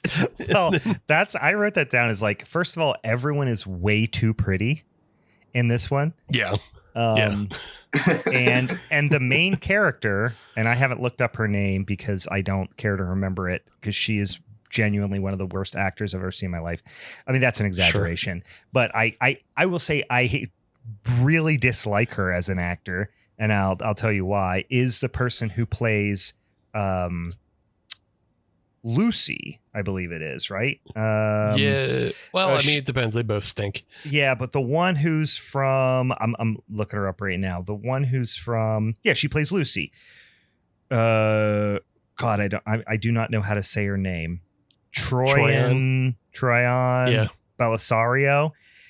Yeah. I know her from a show called Pretty Little Liars on Freeform. Oh. And this was, I don't know how long ago, quite a while ago. And my wife watched this show for its first season. And it was one of those shows where I'd be like sitting on the couch reading or playing Switch or something, and my wife would be watching this in the background, and I would just look up and watch for like 5 minutes, and I'm like, this is maybe the worst show I've ever seen. And she was one of the stars of it. And so when I see her, I think immediately of Pretty Little Liars, and her acting chops are pretty much on par with what she did in that show. Sure. Yeah, we didn't get too much into cast and crew, but I will right now since you breached the subject of it. Mm-hmm. Troyan Belisario, which interestingly, I'll say I know for sure she's a Nepo baby. Mm-hmm. And her father is Donald P. Belisario. And you won't recognize that name right away, but you will when I tell you that he's kind of the executive producer and creator of the shows NCIS, JAG, and Quantum Leap. That makes sense. And I know all of that shit by heart because he also went to Penn State, which is where I went to film school. And in the lobby of our like main communications building, they had every script from the series of JAG like in a case. Oh man, I want to go there, just like pose in front of it, like at my picture taken, like peace sign, duck face in front of the JAG scripts. Yeah, for the JAG scripts. I don't know how much they've changed it. There might be more there now because since 2017 they renamed it to the Donald P. College of Communications. Yeah. So it was just the Communications College, when I was there. But they renamed it after him after 2017 because like he's donated a bunch of money to them to keep it going. I thought it was because of this movie. Yeah, no. After the box office, success of Martyrs 2015, they considered renaming it. It just took a couple years. Honestly, it might have been a fucking apology payment. Yeah. It is she is, I mean, this makes a lot of sense. I didn't know much about her background, but she is horrible in everything I've ever seen her in, and I hate her face. That's the end of it. Yeah, so Troyan Belisario, sorry, even though I'm Penn State alum and all, she stinks. Yeah. The girl playing Anna, Bailey Noble, also stinks. The directors Kevin and Michael Gertz, depending, they also are fucking terrible, and the only thing you would know them from are Puddle of Mud music videos. Hell yeah. Makes so much sense. Yeah. We had, I'll tell you a quick Puddle of Mud story. They came to Youngstown one time when I was in college, and one of our friends tried for weeks to get everyone to go. Like, he'd be like, "Hey, you guys want to go see Puddle of Mud?" And we'd be like, I don't know, maybe. And then just try to drop it. And then the next day he'd be like, "Hey, gonna get those Puddle of Mud tickets. Who's in?" And we'd be like, I'm not sure yet. And so that became like a joke for years afterwards. It's like anytime we saw him, if he suggested anything, we'd be like, you know what? I'm going to hold off on those Puddle of Mud tickets for right now. Yeah. Hold off on those. Yeah. So there are two interesting credits in this film. One is the writer, is Mark L. Smith. He, in the same year, also wrote the screenplay to The Revenant. Whoa. Well, we see where he gave the majority of his effort that year. Yeah, right. Everything else he just wrote this one. Like, he kept this script like it was a notebook on the back of the toilet. So he was taking a shit. He would jot a couple lines down. He could have been on the set of The Revenant taking a dump writing this script for all I know. Yeah. Like, he absolutely just banged this one out on a fucking no holds barred Coke binge the same way Hogan and Vince did. Yeah, he just took a couple Adderall and banged out the whole script in, a Saturday afternoon. Yeah. But even though he wrote The Revenant, everything else he wrote has kind of been genre-y and not like particularly super special, but like not terrible either. He also wrote Overlord, and then he wrote the new Twisters film that came out. Mm. So like he's not an awful writer, but he's also just like like this is a real weird one to be in your fucking bag of like, oh yeah, I also wrote fucking the Letterboxd 1.4 star Martyrs remake. I mean, you think this got pitched to him as like something just as cynical as like, hey, Martyrs, that's a great movie. People love that movie. Nobody wants to watch a foreign film. Let's just remake it. We're going to remake it. Yeah, it's the most cynical remake I can think of, because the first film was released by Wild Bunch, which is like a production studio that puts out like a lot of foreign films in American markets. Steve-O and like Chris Pontius and those guys. No. Okay. That's different. Oh, that's Wild Boys. Gotcha. Sorry. That's Wild Boys. That's the Wild Boys. Sorry, that's complete waste. But also, I think Lionsgate was like also an American distro for the original. I see. This film, one of the first tags that comes up is Anchor Bay, and like to go from Lionsgate to Anchor Bay is like, that's a huge red flag.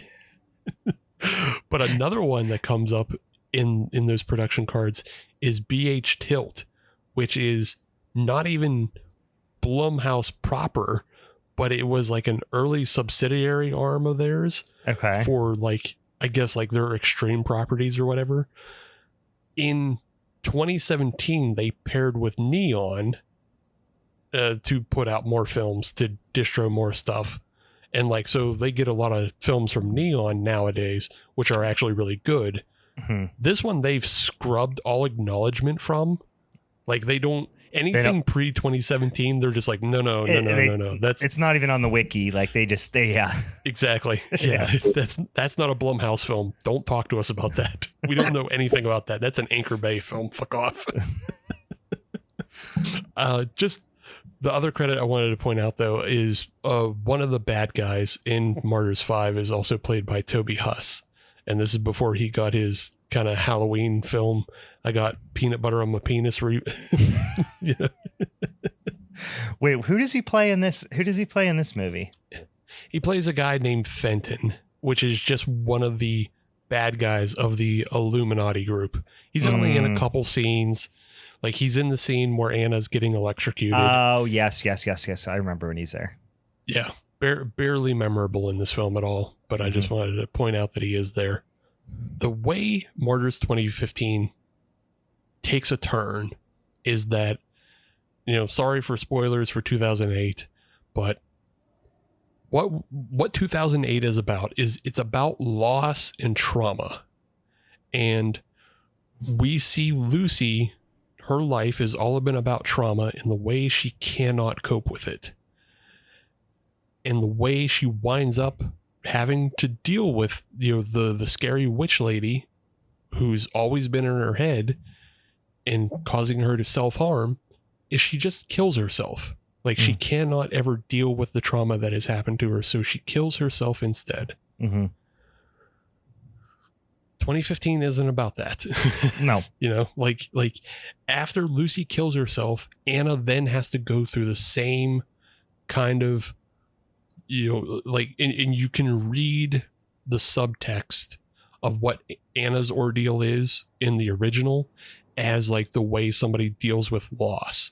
The way, like, even though she is imprisoned by others, you can read that as she's imprisoned by herself. She doesn't feed herself properly. Maybe she gets into bad relationships because of just like her low sense of dignity and low self-esteem and all of those things. You can read a lot into what happens to Anna as things that happen to somebody who isn't taking care of themselves or isn't dealing with their trauma. But in the end, she does come out on the other end. Yeah. As somebody who, is enlightened and like through it all, quite literally sheds her skin. Yeah. That brings her to like a place of enlightenment because, she goes off. This movie devolves into an action revenge shoot 'em up. Yeah. Like and Anna turns into Steven Seagal or the fucking Terminator or something at some point. It's the most unrealistic shift in character tone. Yeah, it just loses itself because it decides we can't achieve what the original did. Let's try something new. Oh, we're too dumb. Our writer is too busy on a bear attack film to write something good for us. So we're just going to make a puddle of mud video in which a woman gets revenge on all the bad guys in her life. Yeah. The thing that bothered me the most about the Lucy and Anna, arc, if you will. And this movie is like, you can kind of break this movie up into like basically before and after Lucy kills herself. Like those, like the movie shifts into like a completely different kind of story after 2008 does after Lucy kills herself. But in this movie, one of the most impactful for me parts of the first part before is whenever Anna starts to, because they're the only like rock, for lack of a better term, in each other's lives, right? And when Anna starts to question Lucy as to whether or not she actually killed the right family, it's a really gradual thing. And she never really loses full faith in Anna, but leading up to, and it really including when Lucy kills herself, she's not 100% convinced. And part of the horror for the audience is, oh shit, was Lucy actually just a cold-blooded murderer and her psychosis from trauma caused her to become somebody who murdered a family in cold blood? Because now we care about her and Anna, and we would prefer that not to be the case. We want them to be the bad guys, Right. And then we slowly start to, well, no, that's not the case. Oh my God, maybe that is the case. And then the slow realization that we're with Anna in that skepticism. And then of course, not until after Lucy dies do then we get the full confirmation that no, she did kill the right family or the right people. In the 2015 version, Anna starts like wavering immediately. She's like, what did you do? Like, she's just like, she's just not on her side at all from the beginning. No, not at all. Like, because it's in the original that they all bring, they all bring the dead family into the bathroom and they, throw them in like the dog wash station and the daughter is stacked up on the mom and both of their eyes are wide open. And so you can see why that situation would weigh on the original Anna of like, oh God, she just has to like look these bodies in the eye as they fucking stare at her and their guts are out and it's like, okay, horrific. And like, that's what you're supposed to feel. Sure. You're supposed to, like you said, you're supposed to get on Anna's side. Then Lucy kills herself. And then you're supposed to feel bad again when you realize Lucy was fucking right of like the discovery. Yeah. Anna is immediately, going, oh my God, Lucy, you killed everybody. That's so bad. I don't want to be around this. This is so yucky. Why did you do this? This is rude. Yeah. And then like, again, more of the no teeth of like when we see Lucy throughout, the original Martyrs, she's constantly scarred, even as a child. And then when she's older, she has more scars and it becomes to the point of like, you can't tell which of her scars are from herself and which were from her original abuse. Yeah. This one, they're so concerned with her not being a hot girl. You get like one shot of her like lifting up her shirt and on her back, she has a couple like various scratches. Yeah. And it doesn't like it again, it doesn't translate because you can tell on the original Lucy which of her scars, like she has a very prominent one on her shoulder that she carries from childhood to adulthood. And that's kind of like your cue, like, oh, that's her original abuse scar. All the other ones you don't know. This, this Lucy is like, well, what is that? Who cares? Like they don't look that bad. No. Like she has some scars, but she doesn't look like Dusty Rhodes' forehead, so it doesn't matter that much. Yeah. Like it's not that bad. And then, because they're so concerned about them just being hot girls all the time, like it never really comes back. She doesn't look like a scarred individual. She doesn't look, like horrific in a way. You can't tell that she's a broken person. No, all the gritty realism of the original is just replaced by freeform hot kid drama with like straight up stage play style line deliveries too. Like this movie is probably horrific for 12-year-old homeschool kids, but for you're never gonna see it.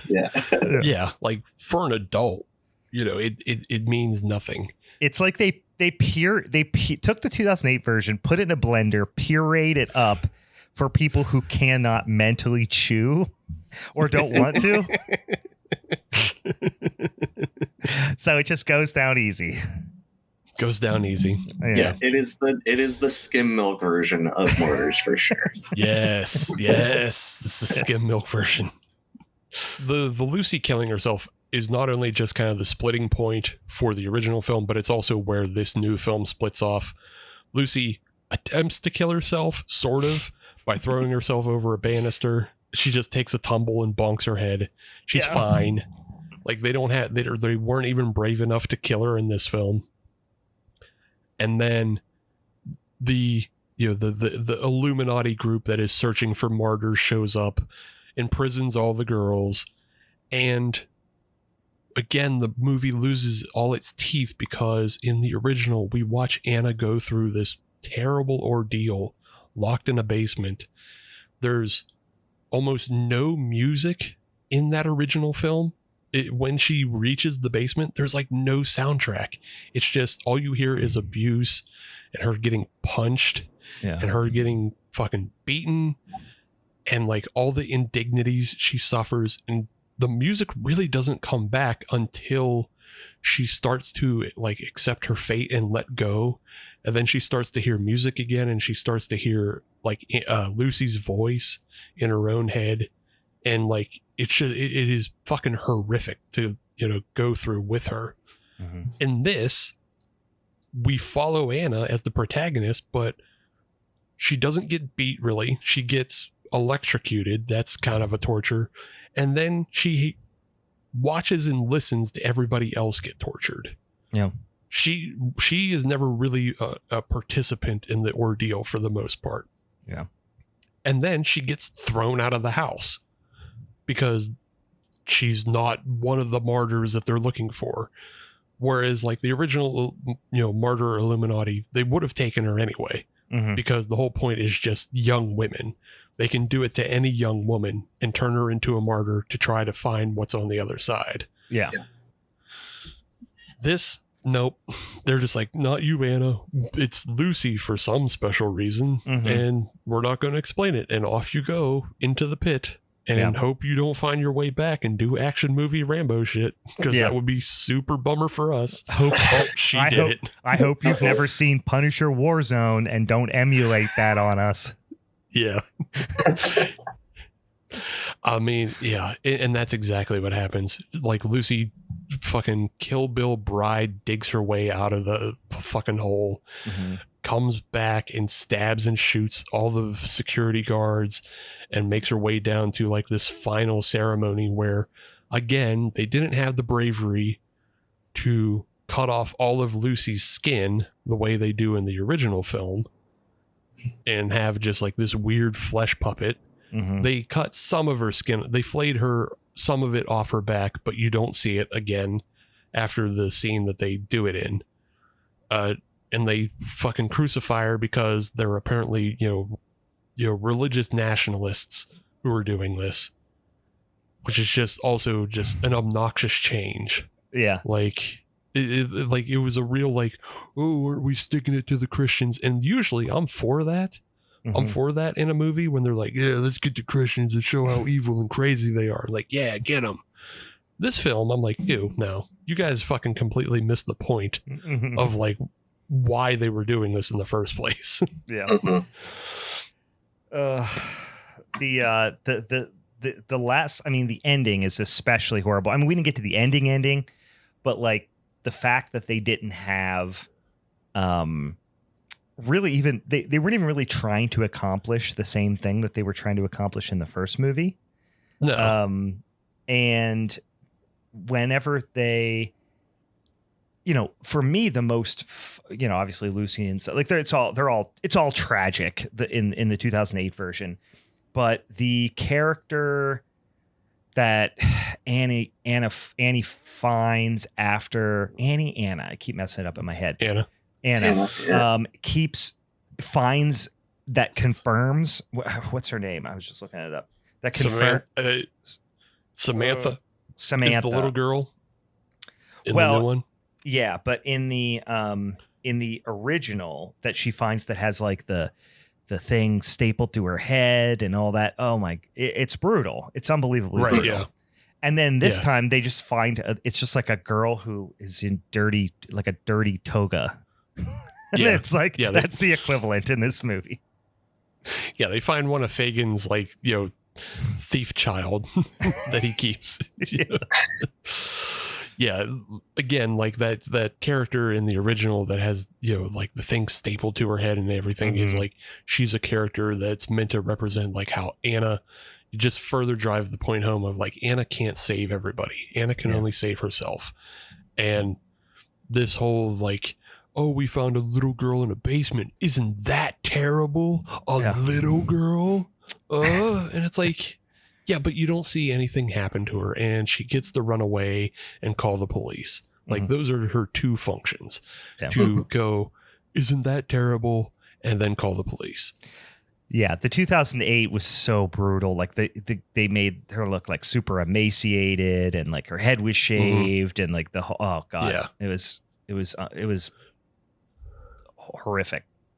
Yeah, she's covered in cuts and has like a fucking like a huge hole in her knee. And it's like every time you see that hole in her knee, you're just thinking of like, what if the wind touches it? What if salt water got in it? What is, like, just everything about it makes you cringe. Yeah. And then just like, it's a continuous tragedy until you reach the end.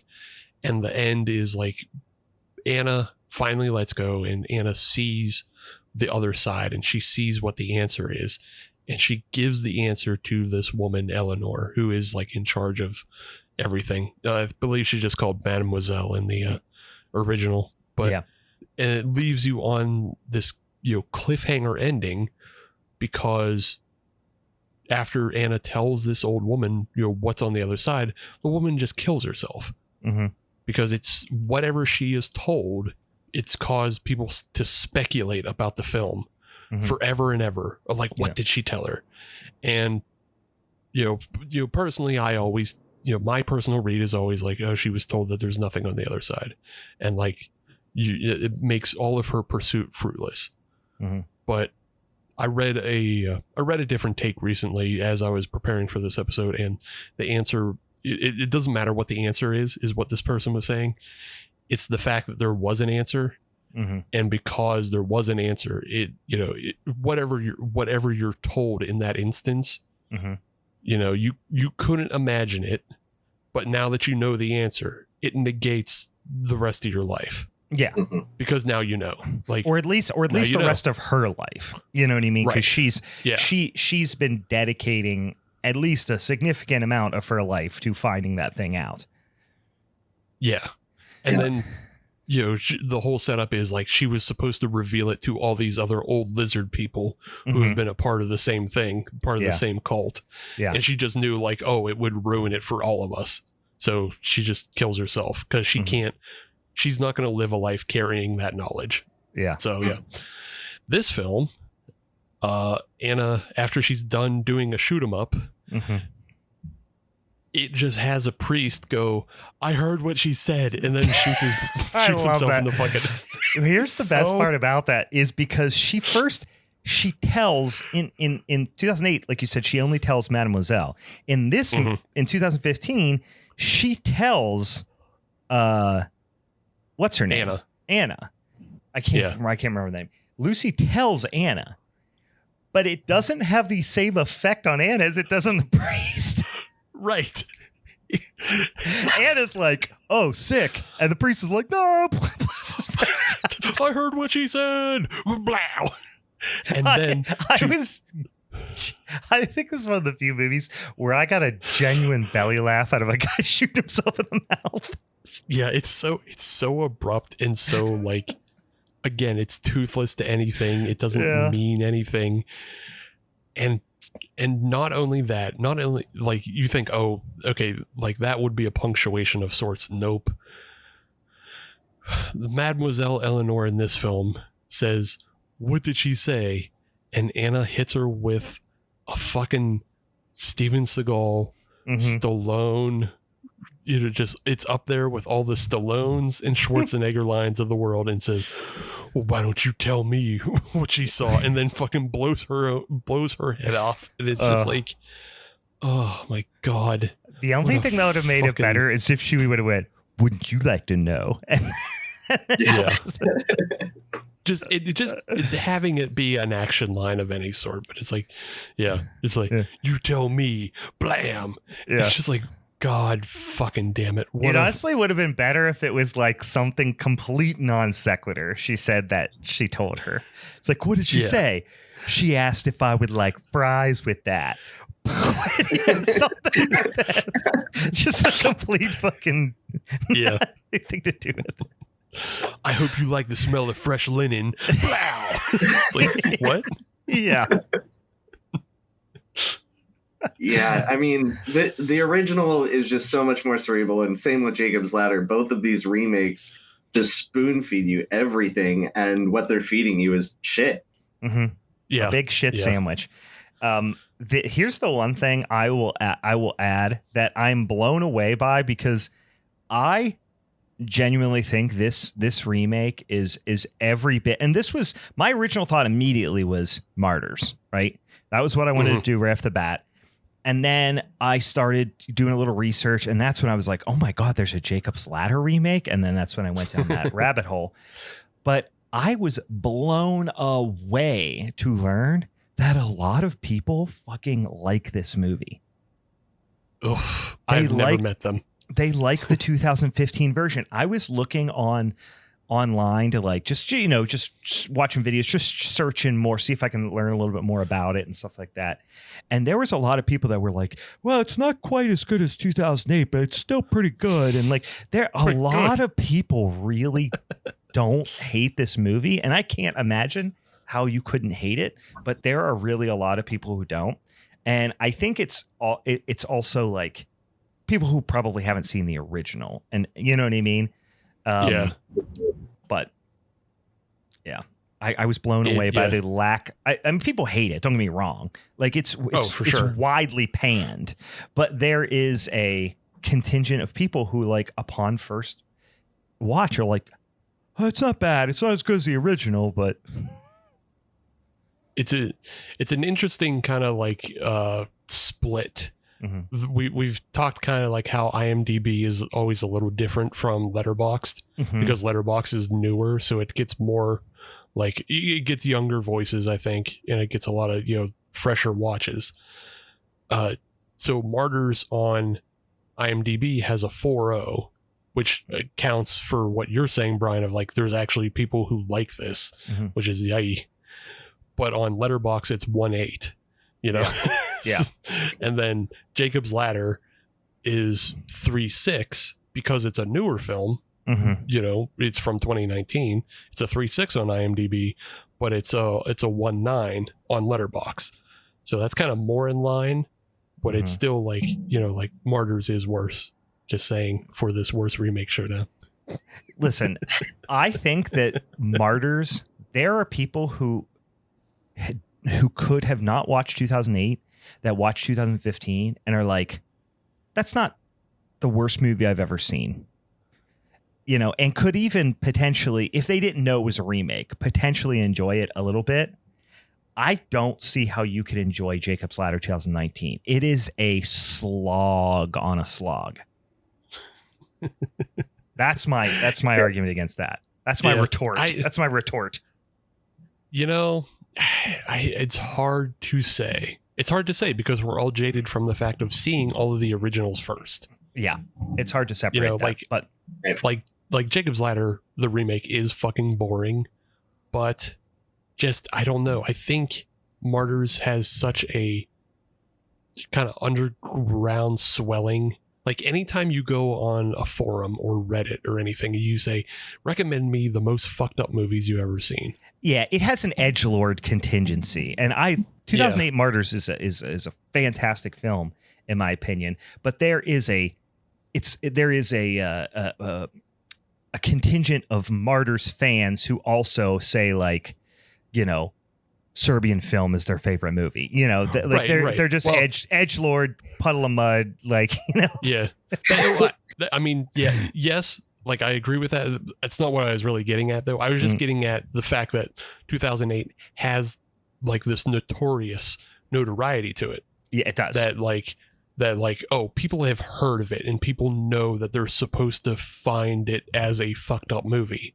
So if they watch the 2015 version and it's not that fucked up, because it isn't, something is going to click in their head as like, that's what happened here. Something's wrong. We have an entire other movie to talk about, which is, of course, Ian's going to talk about the remake of Night of the Demons. But I do want to throw this out there for it to simmer in you guys' brain. Jacob's Ladder is a cultural phenomenon, and it was spoofed by the movie Beer Fest. And I want you guys to keep that Broken Lizard did spoof it in the back of your mind and let that sink in while we talk about Night of the Demons. Great. That's great. Yeah, I mean, both of those movies, like Jacob's Ladder, the original, it may not be as well seen as some other horror films, but I think the people that have seen it like really highly regard it. And Martyrs falls into that camp of like, it's my least favorite kind of reason to remake a film is just because it's not in English. This happens with a lot of Japanese movies. It happened last year with what was the name of that movie with where they invite the family over and then just torture them because they can. Don't Speak was that the name of it? One of those things, or Speak No Evil or something All like that. All I can think of is Funny Games, which is obviously not it, but yes. I mean, Funny Games, yeah. but like Ring, Pulse, Shudder, Ju-on, those kinds of things, like it's just been happening for so long, and 90% of the time the original is just much better, and all people have to do is learn to read subtitles. I tried to find a movie that was going to be enjoyable to watch, and also hit a reason for remakes I think are important. Like sometimes a movie has a really good premise, but not perfect execution. And I think those are the kinds of movies that need to be remade more. And I think Night of the Demons, 1988, is one of those kinds of things. It's like a Return of the Living Dead, Halloween, fun time movie. And you and I have both watched it many, many times. So I think that rings true for a lot of folks. But this 2009 version just fails to do anything good that the first one didn't. So yeah, 1925, New Orleans.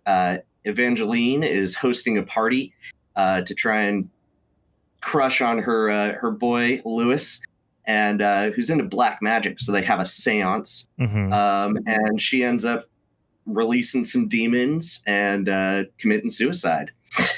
In the present, Maddie and her friends head to a party held by Angela, who is played by Shannon Elizabeth of American Pie fame. Oh, yeah. Yeah, and I mean, they pretty much just hit off all the Halloween stuff. Like immediately we meet Colin, which is Maddie's ex-boyfriend, played by Edward Furlong, who was already seeing bad days at that time. He really was. If you get into if it's a 2000s movie with Eddie Furlong, it's gonna struggle. And that's not even a rip on him, because I actually really like him as an actor for the most part. But if you've seen The Crow Wicked Prayer, as we've seen and talked about on this show, you have some trauma with Eddie Furlong. But he's not himself a bad actor. He's just in a lot of bad. Yeah, he's just in a lot of bad movies starting in the 2000s. Yeah. I haven't seen his most recent film, but he was in a movie with Shelley Duvall last year that was made in Staten Island called The Forest Hills. Yeah, we're familiar.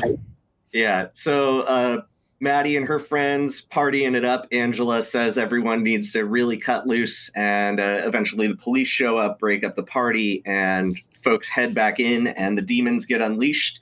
We find out that they need 7 sacrifices before they can be fully unleashed from this house, and the gate is closed and people have to survive until morning, which is the same premise as the first one. Can I say real quick that Shannon Elizabeth's speech/story she does at the top of the staircase makes me want to kill myself, but kind of in a good way.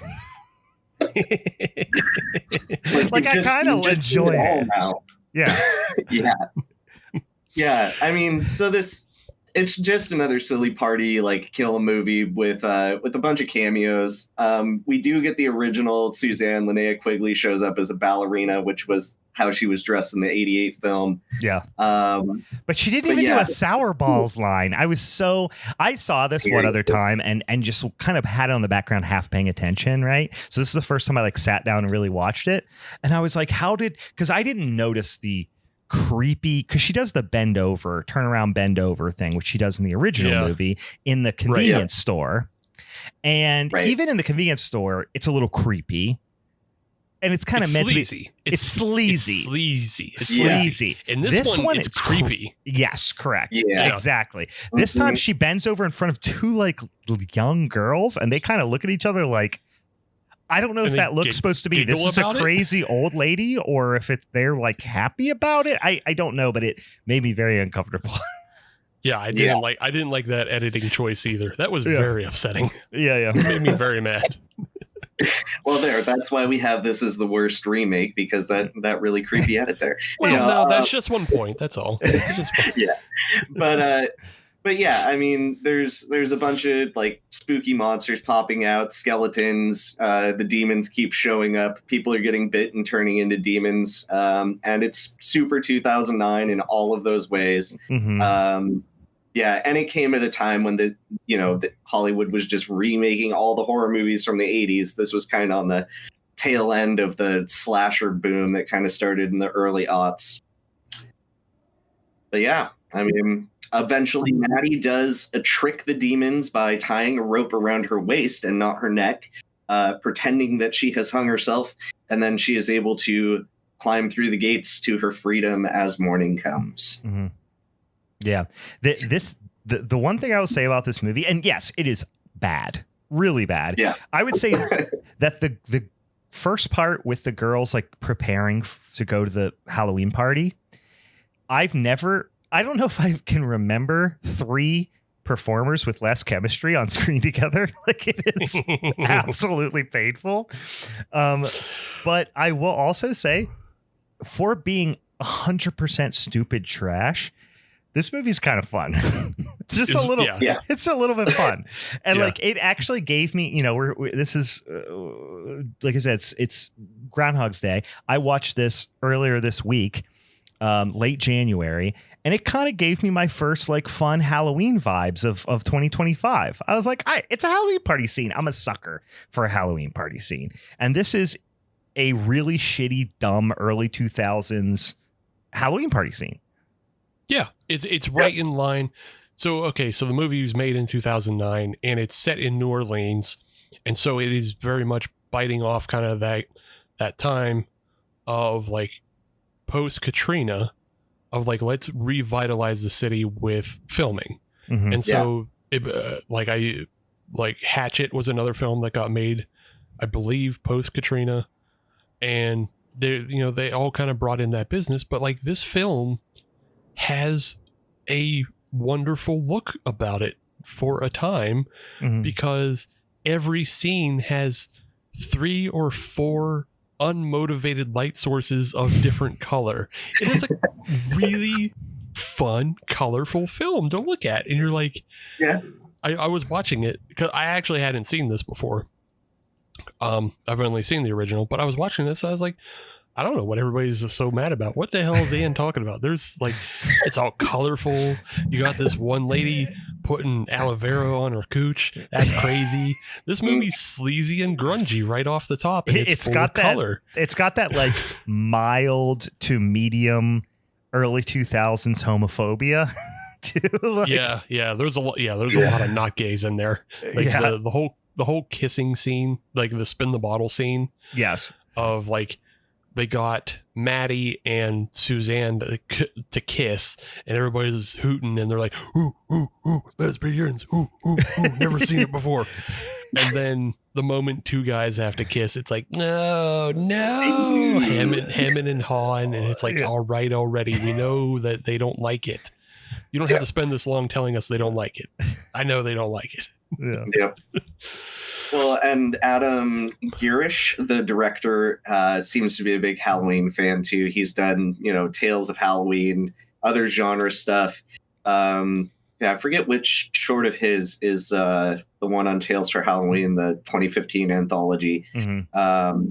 And most recently, he did a film called Spaghetti. Just Spaghetti. I want my name to be Spaghetti. Is this a genre film, or is this just like, is it one of those Yule logs that they have, but it's just somebody that's steaming hot? It's the Italian version of the Yule log. Oh, hey. Oh. Well, no, it definitely looks like a genre film. There is a cast of people covered in monster teeth and blood. On IMDb, Nurse Lena Simon seems to have found the perfect man and savvy businessman Scotty Sharp, but when she suspects him of seeing someone else, she takes on the unusual advice of her friend Tony and casts a voodoo spell on him. So, yeah. Why is it called Spaghetti? I bet it has something to do with I bet the spell has something to do with spaghetti. Yeah. It's on Tubi.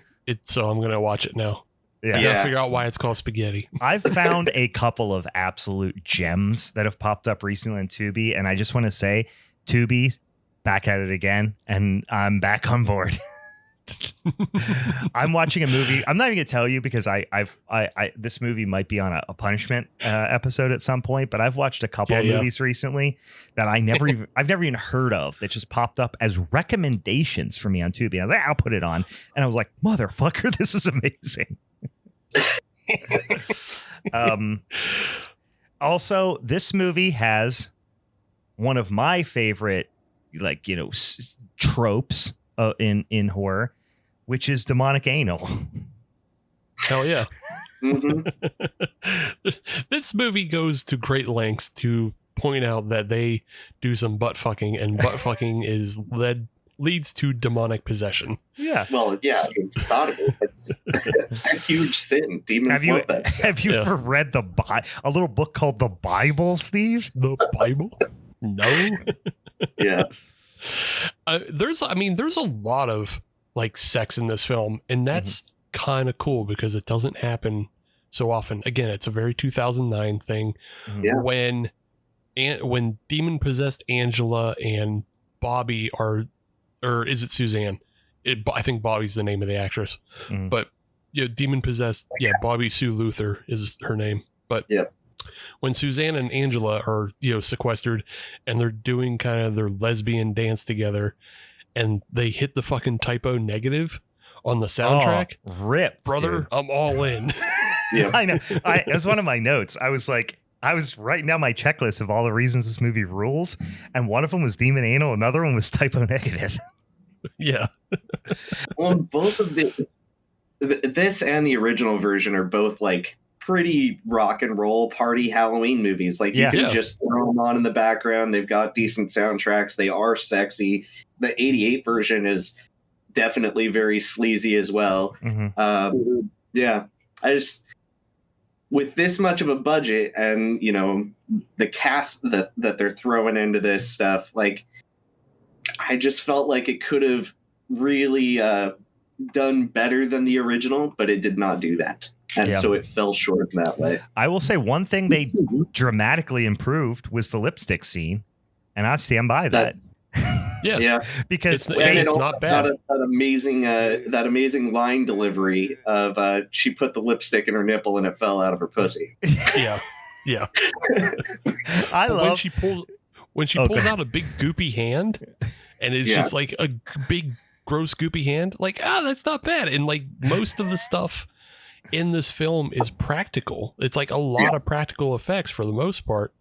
The only ones I really didn't care for was the vine scene in the basement. The vines were fucking shit. That was shit. Yeah, that was bad. The other thing that I really did hate, and they only did it a couple times, and it was really the setup for the party, but this is such an early 2000s trope that I never really took note of before, is the idea of putting things in slow motion that don't necessarily need to be in slow motion, just to add to make it seem a little bit more intense than it is. So they'll just be like people like kissing, and then they'll just like, it's kind of that like almost I'm sure there's a cinematography name for this, but I imagine it as like the Shining tricycle scene where they're just just Lola going all through the building. Well, they're just going through the party on the tricycle, and then they're just zooming in on debauchery happening. They zoom in and they make it slow motion for like 2 seconds, and then they go back to fast motion, and then they shoot around to the next thing, slow motion for a quick second. Someone kissing or like someone pouring a drink. Whoa, quick, like extreme slow mo. That was the first time I ever was like, wow, we do not see that outside of like an 8-year window. That happened. You really don't. No. Yeah, it's when people were like really started getting into doing oneers. Of like, let's do these one shots because one shots are fucking cool. It's just like they always will be cool. Yeah. But then like you throw in the of the time editing, which is where they cut in or punch in to something, and then they fucking slow it down and make it like, ooh, isn't this crazy? And then they speed it up, or if they're doing coke, everybody starts dancing around really quick. Because like they sort of did that on the streets of New Orleans. They had a oneer where they're going down one of the party streets, and I assume this is a case of shoot the rodeo. Instead, they shot just actual Mardi Gras. Yeah, it was like a Halloween party in New Orleans, I think. I mean, it looked, because people were wearing, not that they don't during Mardi Gras, but like it looked like a legit Halloween party. It looked like Halloween in New Orleans. Yeah. And they had like the parade out and everything. So whatever they call that. I assume they have a different name for it, but probably. Yeah. Yeah. So this movie is sitting at 35% on Rotten Tomatoes with 17 reviews, and had a $10 million budget and grossed $64,000 before hitting direct-to-video. 10 million is the shocking one for me. Yeah, I really was blown away just now when you said 10 million. I was like, wow. How much of that went to up Edward Furlong's nose? I mean, come on. That's what I'm saying. A $10 million budget, and this is what we got. That's pretty bad. Yeah. I did not expect you to say 10 million. I'm going to be honest. Where? I'm trying to think. Where? It wasn't the Vines. Where did the 10 million go? Like, where did it go? Where did it go? Was Shannon Elizabeth really asking for that much cash around then? I think that's my guess. Like Shannon Elizabeth maybe asked for too much.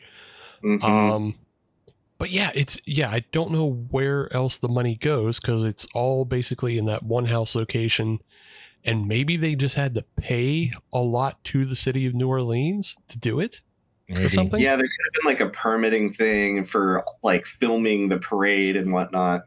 Yeah, but still, like $10 million, that's just so much money.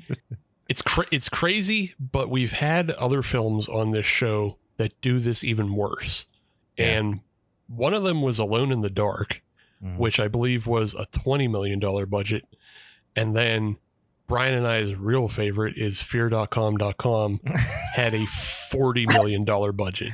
And you go, where the fuck is any of that money? Yeah, $40 million. So it's like Joe Dante did Gremlins 2 for like $40 million. Like, how did you spend $40 million on fear.com.com? It's fucking insane. Yeah, that was a money laundering scheme. I'm convinced one of the biggest. Like, we'll learn decades from now is one of the largest money laundering schemes in in Hollywood. I did throw it in the inflation calculator. It is 15 million in today's money, but that's, if you do Gremlins 2 at 40 million, that's going to be way more. So yeah, exactly. So I wanted to share something interesting, a little rabbit hole I found myself going down, and in the early goings of this movie, when they're all at the party and they're talking about their exes, and Edward Furlong's character is Maddie's ex. Yes. And she sees him at the party, and she delivers this kind of like explanation. Like, Suzanne asks her, why were you ever with that guy? Because we're looking at Edward Furlong with our eyes, and he is bloated and pallid because he is fucking bad on the drugs at this point in his life. Yeah, his skin he looks like a dead fish that's been left in the sun for a week. Yeah. I don't think they put any makeup on him. Like, if they did, it was to improve his appearance, not make him grosser. Yeah. And so she says this, and we're like, yeah, why were you with him, Maddie? And Maddie goes on this kind of like thing about like, oh, he's nice, he does this, he does that. And then she says, and he fucks real good. Yeah. And I go, that's a strange line to fucking put out there. And I Google the actress Monica Keenan, who was also in Freddy vs. Jason. I was like, what the hell? What has she been up to since this movie? Because I don't think I had seen her since Freddy vs. Jason. Now this is the newer movie, but what has she been up to since this movie? And it's a bit of nothing. But I found out that her and Edward Furlong were together.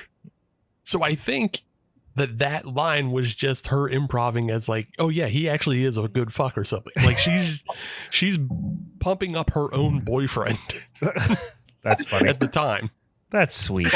That's sweet. You know what? That's endearing. I like it. It's a real nice story. I like it a lot, but it led me to something else. Oh no. It made me laugh so fucking hard, and I can't stop laughing at it every time I see it now. I discovered this because there's pictures of Monica Keenan and Edward Furlong on the internet together. And recently, as of like 2023, they went out just kind of like on a reconnecting date. So I guess they're on, good terms or whatever. And so you can find a series of pictures of them on, taken by paparazzi. And then I'm going to put them in the chat here. You can see here they are just out on the town together, having a good time. Yeah. Yeah. Wonderful, wonderful picture together. They're nice people. And then there's this picture. Oh my God, I can't wait. That looks like Edward Furlong is kicking a dog. Oh, Eddie. Yeah, it does look like a loose dog approached them. Is like kind of snapping at her, and Edward Furlong is kicking it. That does appear to be what's happening. I can't. Yeah. This is very much speculation, but it's super speculation. But this dog is not on a leash. This dog is And in the previous photo that we've seen of them, there was no dog. Like they're not out walking their dog. This is not their dog. He didn't get tripped up by this dog. Like this dog just showed up. Yeah. Yeah. It just looks like Edward Furlong was caught kicking a dog.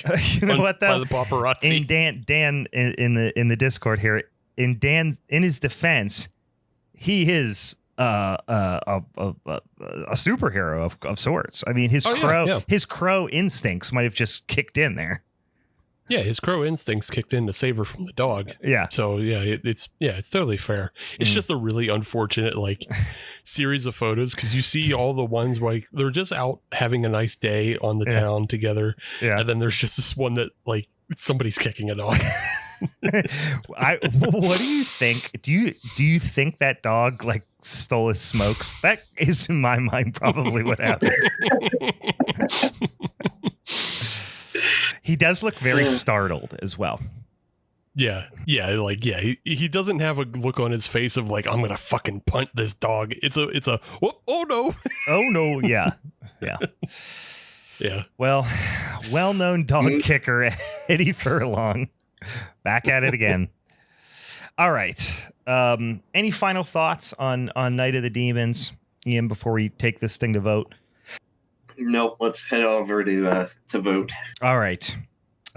So once again, reminding everybody at home, the movie that I talked about was Jacob's Ladder from 2019. Steve talked about Martyrs from 2015, and Ian talked about Night of the Demons from 2009. So, Ian, you also get to decide the order in which we vote. It's, customary to vote in the order we talked about, but you can it is well within your rights to switch that up. So how would you like to do it? Let's stick with the order. Okay. All right. So that means that I vote first. It may be obvious, but I kind of like Night of the Demons 2009. I think, Ian, you hit the nail on the head. This is a great movie, or maybe Steve said it. It's a great movie to look at and not pay attention to. And so this is a wonderful movie just to put on in the background while you're working, which I often do. Fans of the show will know that I always have a movie on in the background, and I'm kind of half watching it, half talking. I've got a short attention span, so I'm like, bopping back and forth. I'm watching some weird ice witch rip somebody up right now. And this is a great movie to give you some nice Halloween vibes all year round. Pop it on there. It had the least to do with its original subject matter, I would say, although the premise was there. The characters were entirely different. They didn't try to remake too many scenes besides like the lipstick scene and that sort of stuff. And I would say you had the least distance to go, Ian, because as much as I love Night of the Demons, the original Night of the Demons, it is an entirely different type of movie. It's silly fun. Even the original silly fun, which I think in this instance, when Steve and I went for like pretty intense movies, in comparison, it kind of put you at a disadvantage indirectly. And also, I kind of like the remake. So for that reason, I think it's probably pretty clear at this point. I'm going to go with Martyrs. I mean, to have a movie that is one of the most just gut-wrenching watches in horror, and then to turn it into this just sterilized piece of shit that is annoying to watch. And not at all, like, you don't care about the characters at all. In fact, you're actively wishing something bad would happen to them. And then to take a famous ending, infamous, I would say, ending, and to just turn it into Punisher Warzone and a Steven Skull catchphrase, like, and then they just like fall asleep together. It's unforgivable. So I'm gonna vote for Martyrs 2015 as your first vote, right? Making me the victor. No. I'm sticking with mine. I still think Jacob's Ladder is the biggest discrepancy, because I stick to the fact that, and the only reason the main reason I still think Jacob's Ladder is a worse remake is because, like I said, I do think that somebody with not the worst taste in the world, but just looking for just a dumb horror movie to throw on, could have not seen 2008 Martyrs, put on 2015 and went, it's serviceable. But I don't think under any circumstances anybody could watch 2019 Jacob's Ladder and go, that's serviceable. I think even if you'd never seen a movie before, you can recognize that that's a piece of dog shit. So I'm still going with my pick is still Jacob's Ladder. But my second vote is Martyrs. Sure. Yeah, I'm sticking with Martyrs as my first vote, of course. I think I disagree with the way Brian's going about this, of saying like there's a bigger discrepancy between the two films. And I think it's because mine is so criminal in its cynicism, because it was only a couple years after. It was only 2008 to 2015, 7 years. So it was only 7 years after. It was so criminal in the fact that it was just doing a cash in on the notoriety and the infamy of this incredibly fucked up movie. And they threw in a bunch of non-actors, non-names, like Jesse Williams and Michael Ealy. We like recognize, we've seen them, they're household.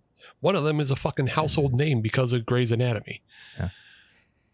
They just threw who the fuck ever. They threw a Nepo baby and a non-actor into this film. Well, you've never seen Pretty Little Liars. She's a real asset to that show. And also, Steven, how dare you? Some people can't read, and they would love to enjoy the Martyrs cinematic universe, but they can't read. So they can't watch the French one, and they don't speak French. Anyway, sorry about my ableism, I guess. Yeah, that's exactly what it is. It's ableism. But still, I think because the 2019 Jacob's Ladder is so far away from the 1990 Jacob's Ladder, like they were just, it's not the same type of cash in. It is a cash in just like resurrecting a property. But yeah, I don't know. It doesn't feel as criminal, and therefore not as worse. It feels like they tried to do something with this one, but losing budget or losing time or whatever, like it just made it a worse movie. But it doesn't feel as egregious as my remake. But it is still much, much worse than the Night of the Demons remake. Night of the Demons is just fun. Like there's legitimate parts of like, oh, that's awesome. When like I admit I did get like a little bored when they just started holding themselves up in rooms for a time. Like it gets pretty boring there. But then a fucking bathtub full of blood explodes and a demon jumps out, and I was like, holy hell, that's fucking great. Like look at all that practical effect going on. There's practical makeup and a practical exploding bathtub. Isn't that fun? And so yeah, and your movie's too fun, and the discrepancy isn't far enough. The original Night of the Demons is fucking sleaze ass where you see Linnea Quigley's fucking lips. Like, it's not a fucking high-minded film to begin with.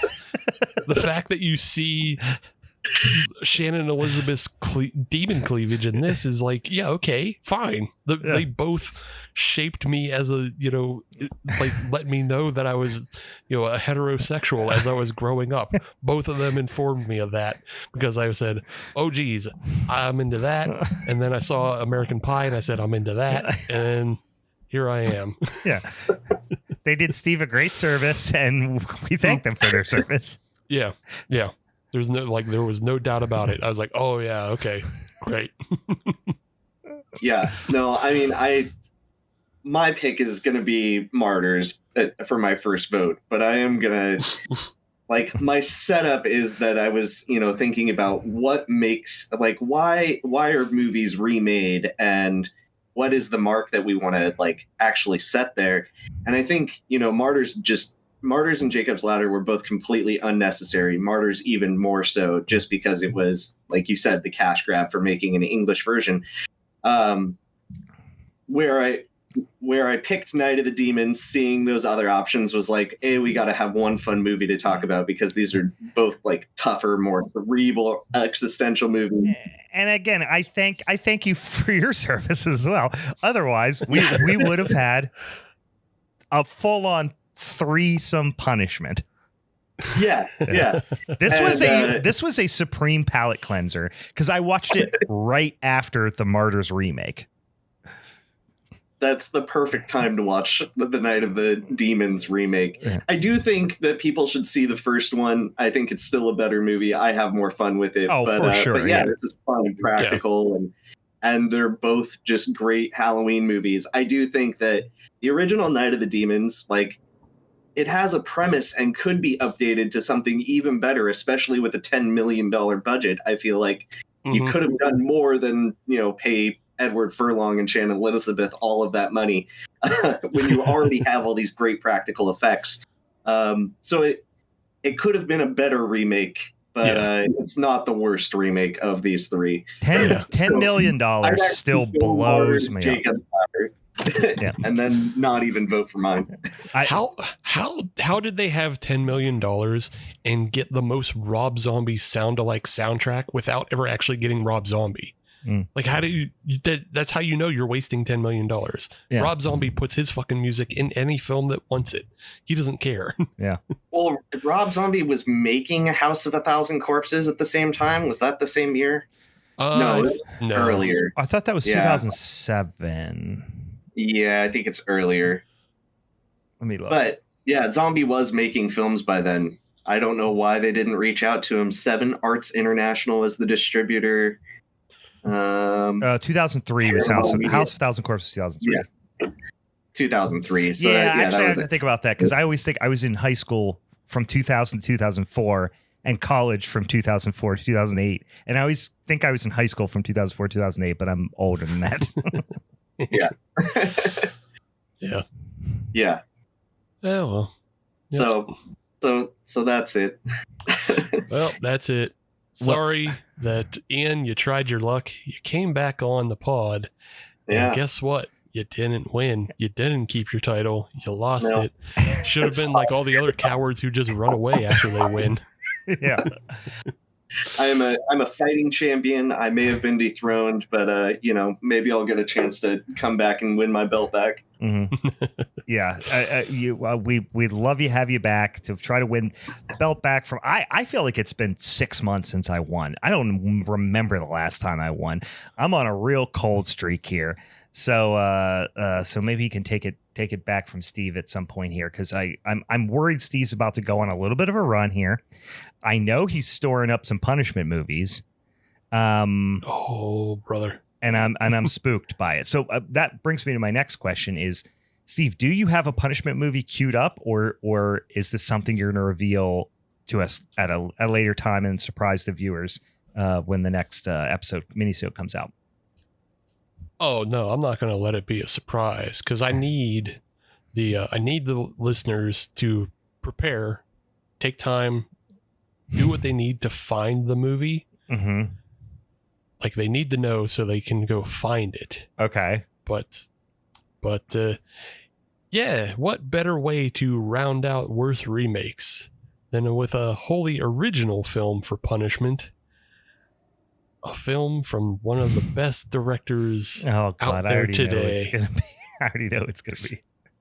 One of the greatest directors to ever grace the camera lens, who's also an editor and a soundtrack master.